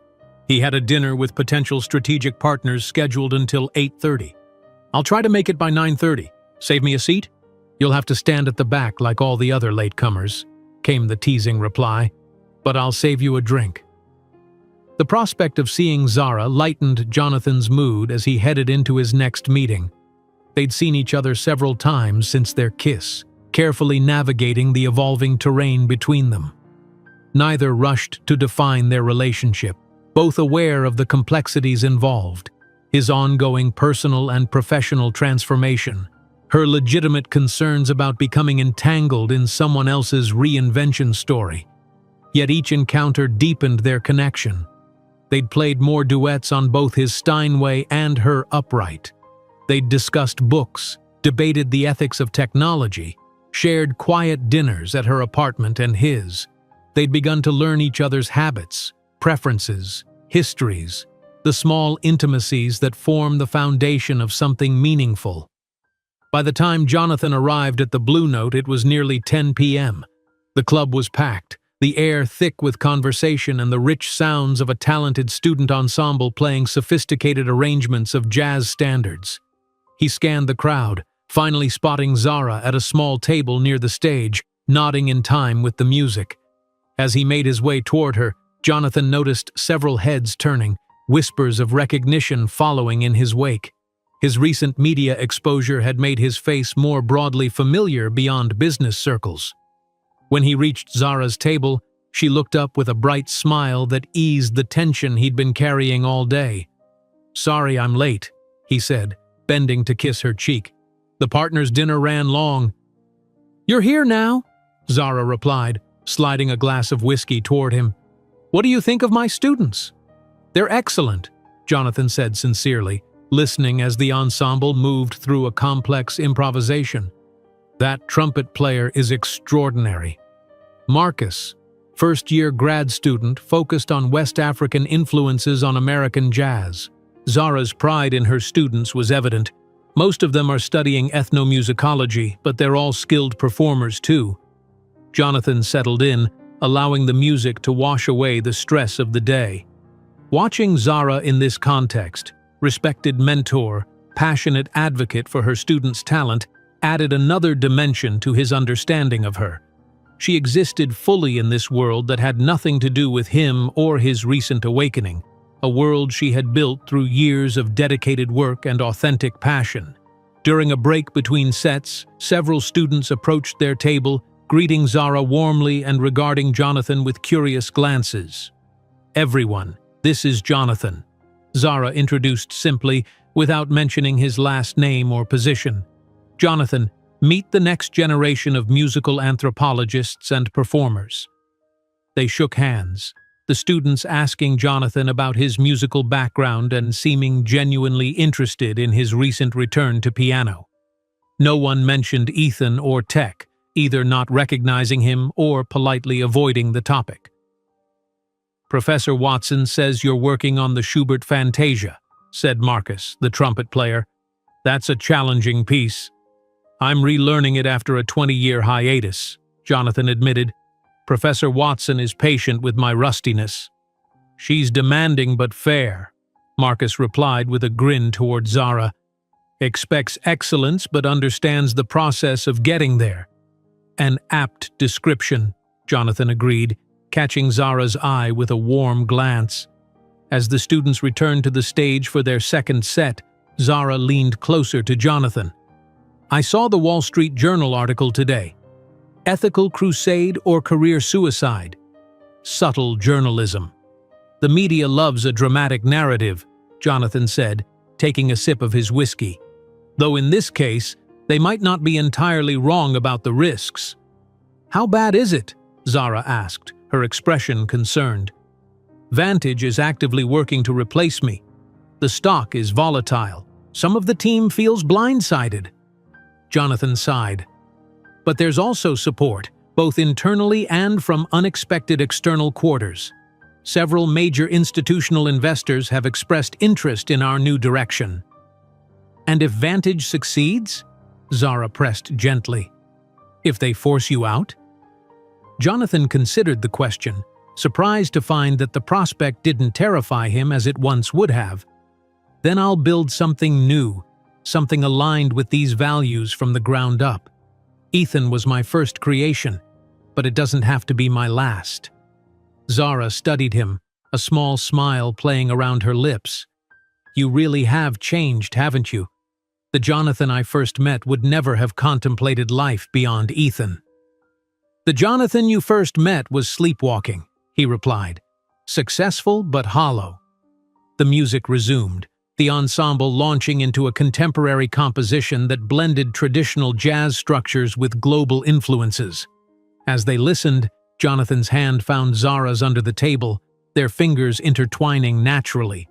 After the performance concluded, they joined the students for a late dinner at a nearby restaurant, Jonathan enjoying the lively discussion about musical authenticity and cultural appropriation. No one treated him as a billionaire CEO or sought his business advice.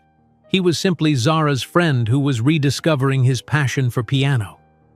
Walking back to their building after midnight, snow falling gently around them, Jonathan felt a profound sense of contentment, despite the professional turmoil awaiting him tomorrow.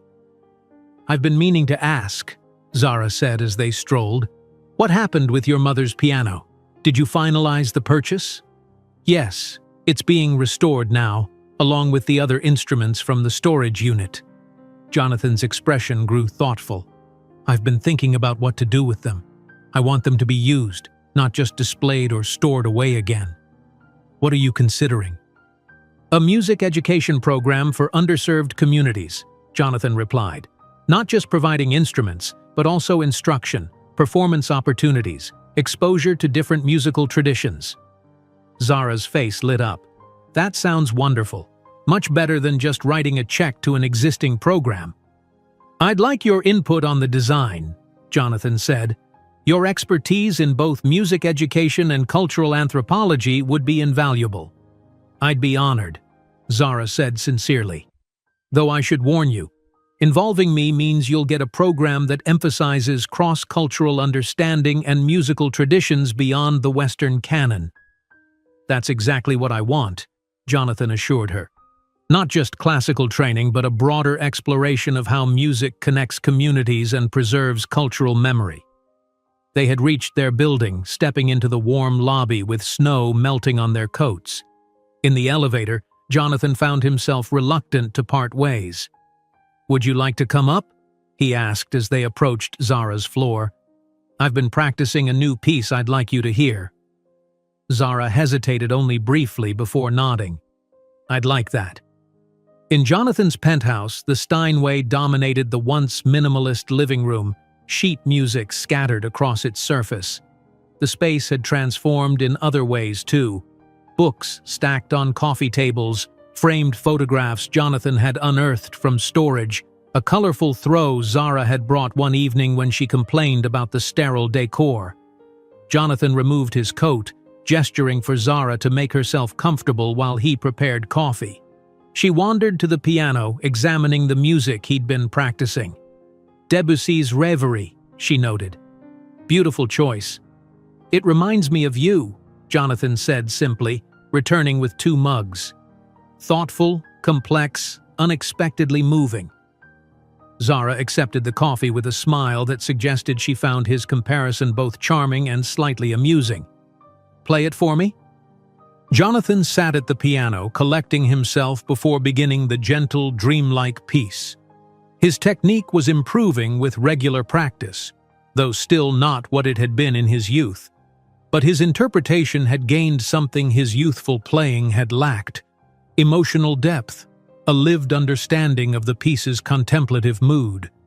When he finished, Zara had moved to stand beside the piano, her expression soft in the dim light.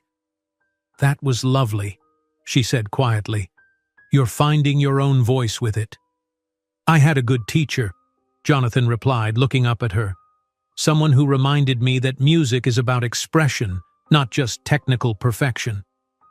Zara set her mug down on the piano, careful to use a coaster. "You would have remembered that eventually, with or without me." "Perhaps," Jonathan acknowledged, "but I'm grateful it was with you." He reached for her hand, drawing her gently down to sit beside him on the bench. "You've become important to me, Zara. More than I expected. More than makes rational sense given how briefly we've known each other." "Rationality is overrated," Zara replied, her tone light but her eyes serious. especially when it comes to connections between people. Does that mean you're no longer concerned about being a symbol in my transformation story? Jonathan asked, recalling her earlier caution. I'm still cautious, Zara admitted. This has all happened so quickly, and you're in the middle of enormous changes. But, she squeezed his hand, I also recognize that sometimes life brings people together at exactly the right moment, for reasons that transcend conventional timing. Jonathan lifted her hand to his lips, kissing it gently. I don't know what happens next. With Ethan, with this music program, with us. But I do know that meeting you has awakened something essential in me, something I can't ignore or suppress again. Then don't, Zara said simply, leaning forward to kiss him properly, a kiss that held both tenderness and promise. Later, as they sat on his balcony despite the cold, wrapped in blankets and watching the city lights shimmer through the falling snow, Jonathan's phone chimed with an email notification. He almost ignored it, reluctant to break the peaceful moment, but the sender's name caught his attention. It's from Emma Chen, one of the board members, he explained to Zara, the one who questioned the competitive implications of our new direction. What does she say? Zara asked, pulling her blanket tighter around her shoulders. Jonathan scanned the email, his expression growing more serious as he read. Vantage has called for an emergency board meeting tomorrow. He's formally proposing a leadership change. He looked up at Zara. This is happening faster than I expected. What will you do? Zara asked, concern evident in her voice. Jonathan took a deep breath, surprising himself with the calm he felt despite the direct threat to his position. I'll make my case as persuasively as possible. I'll fight for this vision because I believe in it. But if the board votes against me, he shrugged, then perhaps Ethan and I have reached the natural conclusion of our journey together. Zara studied him in the dim light. You really mean that, don't you?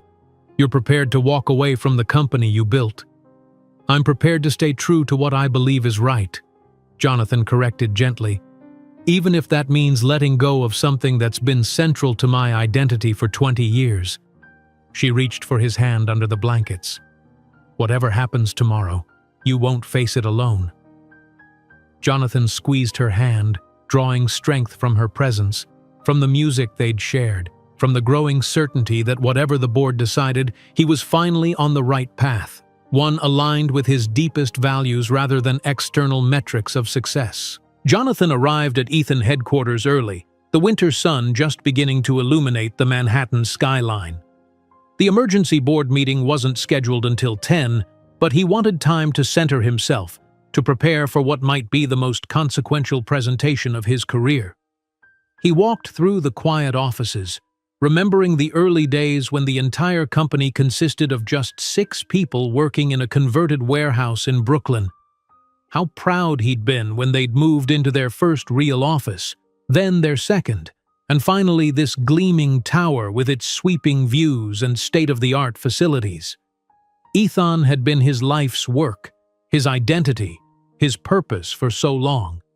And yet, as he stood looking out at the city awakening below, Jonathan felt a surprising peace.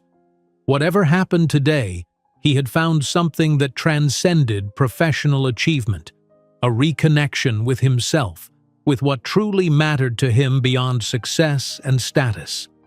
Marcus arrived shortly after, carrying 2 cups of coffee from the artisanal shop Jonathan preferred. Thought you might need this, he said, handing one over. Big day. Thanks, Jonathan replied, taking a grateful sip. Have you heard anything more about how the votes are lining up?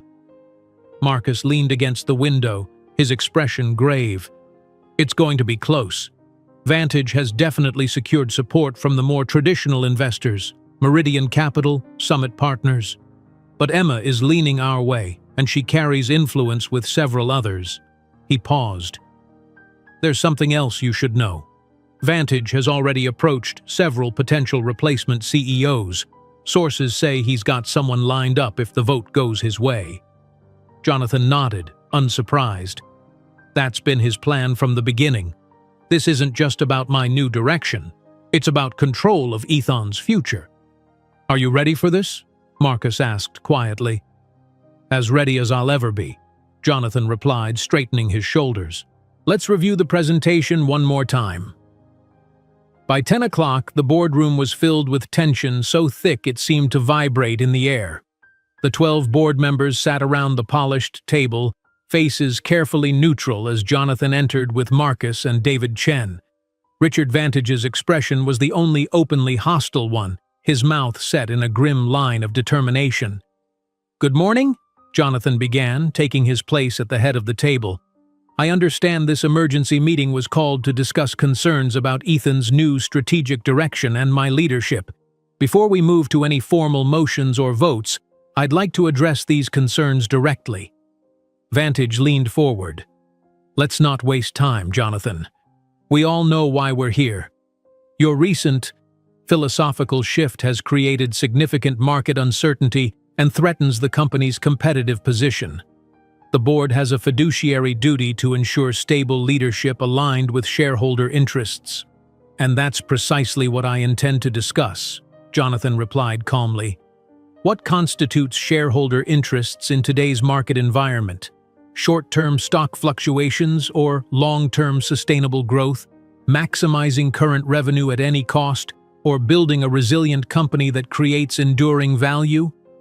For the next 30 minutes, Jonathan presented a comprehensive vision for Ethan's evolution, not abandoning its core mission of connecting people through technology, but reshaping how that mission was executed.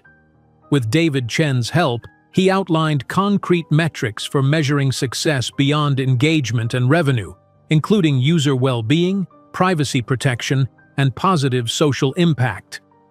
"The technology landscape is changing," Jonathan concluded. "Regulatory scrutiny is increasing. User trust is eroding.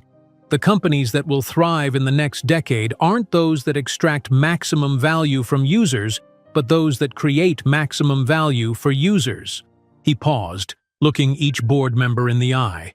"If you believe that vision requires different leadership, that's your prerogative to decide. But I stand firmly behind this direction as the right path forward, not just ethically, but strategically." Emma Chen spoke first when he finished. "I've been skeptical, Jonathan, as you know, but I'm increasingly convinced that you're identifying a crucial market shift before our competitors recognize it. The question isn't whether technology companies will need to evolve toward more ethical, human-centered models. It's when. And there's significant advantage in being early." Several other board members nodded, but Vantage was unmoved. "Pretty words and hypothetical market trends don't change the fundamental reality. This company was built on maximizing user engagement and monetizing attention. Abandoning that formula threatens everything we've built. Or it evolves what we've built to meet changing realities," Marcus countered.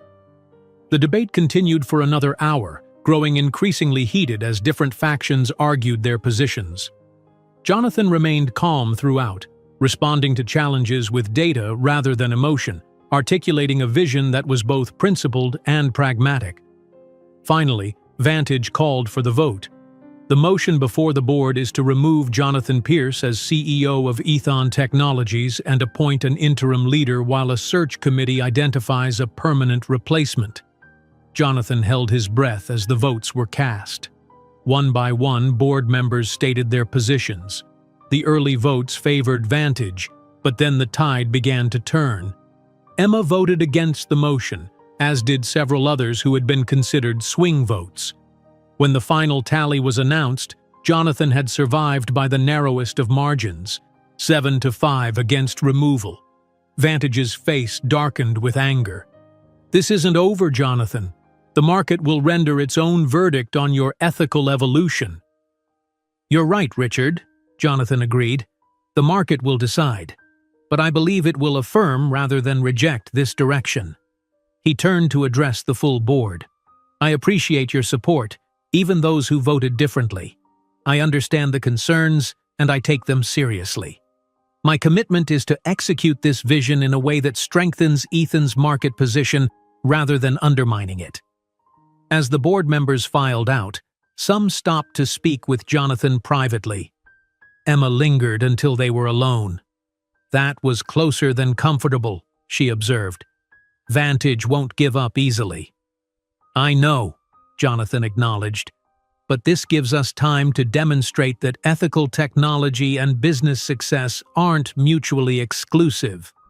"For what it's worth," Emma said, "I think you're right about where the industry is heading, and I respect that you were willing to risk your position to lead us there."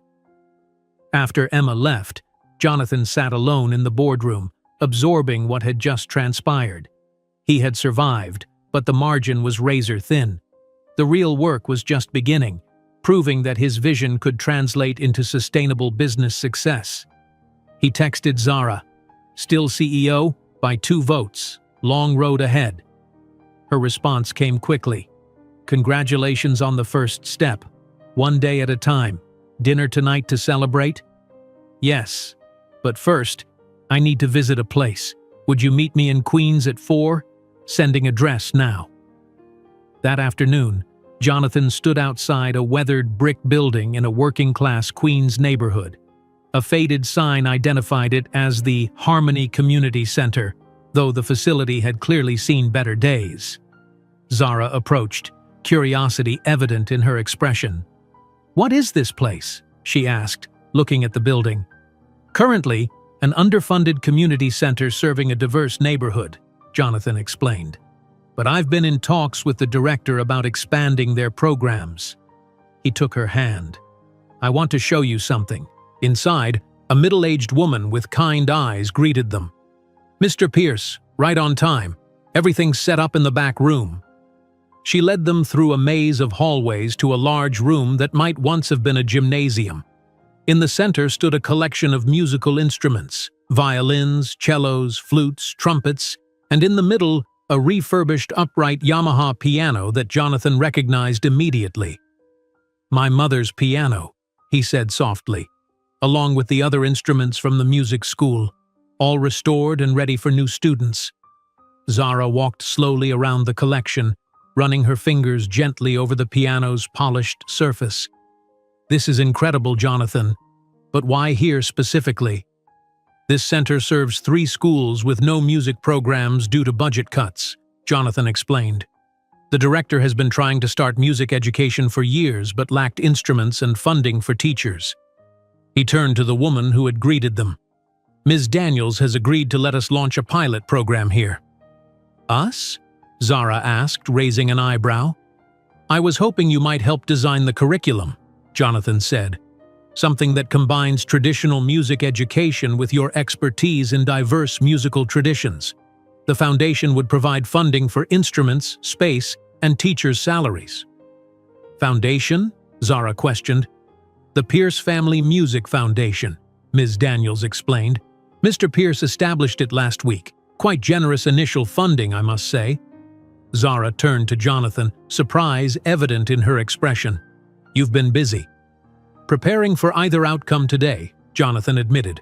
"If I'd lost the vote, this would have become my primary focus. Since I won, it will have to be a parallel passion alongside Ethan." "I'd be honored to help design the program," Zara said, her eyes bright with excitement. "I have so many ideas already. Collaborations with Columbia's ethnomusicology department, guest instructors from different cultural traditions, performance opportunities that highlight diverse musical heritages." Ms. Daniels beamed. "This will mean so much to our community. Music education changes lives." "It certainly changed mine," Jonathan said, moving to the piano. "May I?" At Ms. Daniels' nod, he sat at the bench, feeling a wave of emotion as his fingers touched the keys that his mother had played decades ago. The piano had been expertly restored, its tone warm and resonant. Without thinking, Jonathan began to play Chopin's Nocturne in C-sharp minor, the piece that had drawn him to Zara's door that first night. As the haunting melody filled the room, Jonathan closed his eyes, feeling his mother's presence, her love of music that she had passed to him despite their limited circumstances. He played with a depth of feeling that technical perfection could never match, each note carrying the weight of memory, loss, rediscovery, and hope. When he finished, he looked up to find both women wiping away tears. "Your mother would be proud," Zara said softly, coming to sit beside him on the bench. "Not just of your playing, but of what you're doing with her piano, making sure other children have the gift of music in their lives." "I hope so," Jonathan replied. "She always said everyone deserves beauty, regardless of circumstance." Later that evening, they sat on the balcony of Jonathan's penthouse, a bottle of champagne between them to celebrate his narrow victory at the board meeting.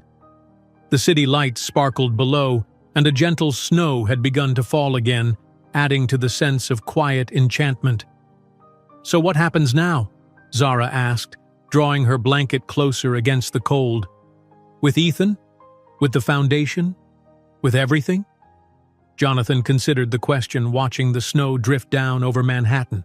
"With Ethan, we start implementing the changes gradually, measuring impacts, proving that ethical technology can also be profitable technology. It won't be easy. Vantage will scrutinize every metric, looking for evidence to validate his opposition." "And the foundation?" "We start small, with the program at Harmony Center, learn what works, then expand to other communities." Jonathan looked at her. "If you're willing to be involved long-term, it would mean a lot to me." Zara reached for his hand under the blankets. "I'd love to be part of it. It's a perfect marriage of my academic work and practical impact." "And us?" Jonathan asked quietly. "What happens with us?" Zara turned to face him fully, her expression thoughtful. "I think we continue doing what we've been doing, getting to know each other, making music together, supporting each other's journeys. Not rushing, but not holding back either." "That sounds perfect," Jonathan said, leaning in to kiss her gently. "Though I should warn you, I'm starting to fall in love with you, Dr. Watson. If that complicates things, now would be the time to mention it." Zara laughed, the sound warm in the cold night air. "It doesn't complicate things at all, Mr. Pierce, because I'm starting to fall in love with you too, despite my better judgment." "I'll take that as a ringing endorsement," Jonathan replied with a smile. They sat in comfortable silence for a while, watching the snow transform the city, each lost in their own thoughts, yet connected in the moment. "You know what I've been thinking about?" Jonathan said finally. "The night I heard you playing Chopin at 3 a.m., how close I came to ignoring it, to staying in my penthouse, isolated in my success." "But you didn't," Zara pointed out. "Something in you was ready to follow the music, to take that risk." "Something in me remembered who I used to be," Jonathan agreed. "Before Ethan, before the wealth and status. Someone who loved music and valued connection and believed in creating things that mattered." "That person was never really gone," Zara said, squeezing his hand. "Just waiting for the right moment to re-emerge." "The right music," Jonathan corrected, "and the right musician to play it." Above them, the snow continued to fall, covering the city in a blanket of pristine white, transforming the familiar landscape into something new and full of possibility. In his penthouse that no longer felt empty, Jonathan Pierce, still CEO of Ethan Technologies but now so much more than just that role, sat with the woman who had helped him remember who he truly was, planning a future that balanced achievement with meaning, success with purpose, innovation with humanity. And somewhere, he liked to think, his mother was smiling, pleased that her son had finally remembered that everyone deserves beauty in their lives, regardless of circumstance, including himself. If you enjoyed today's video, I'm sure you'll love the next one. Don't waste time. Just click on the screen.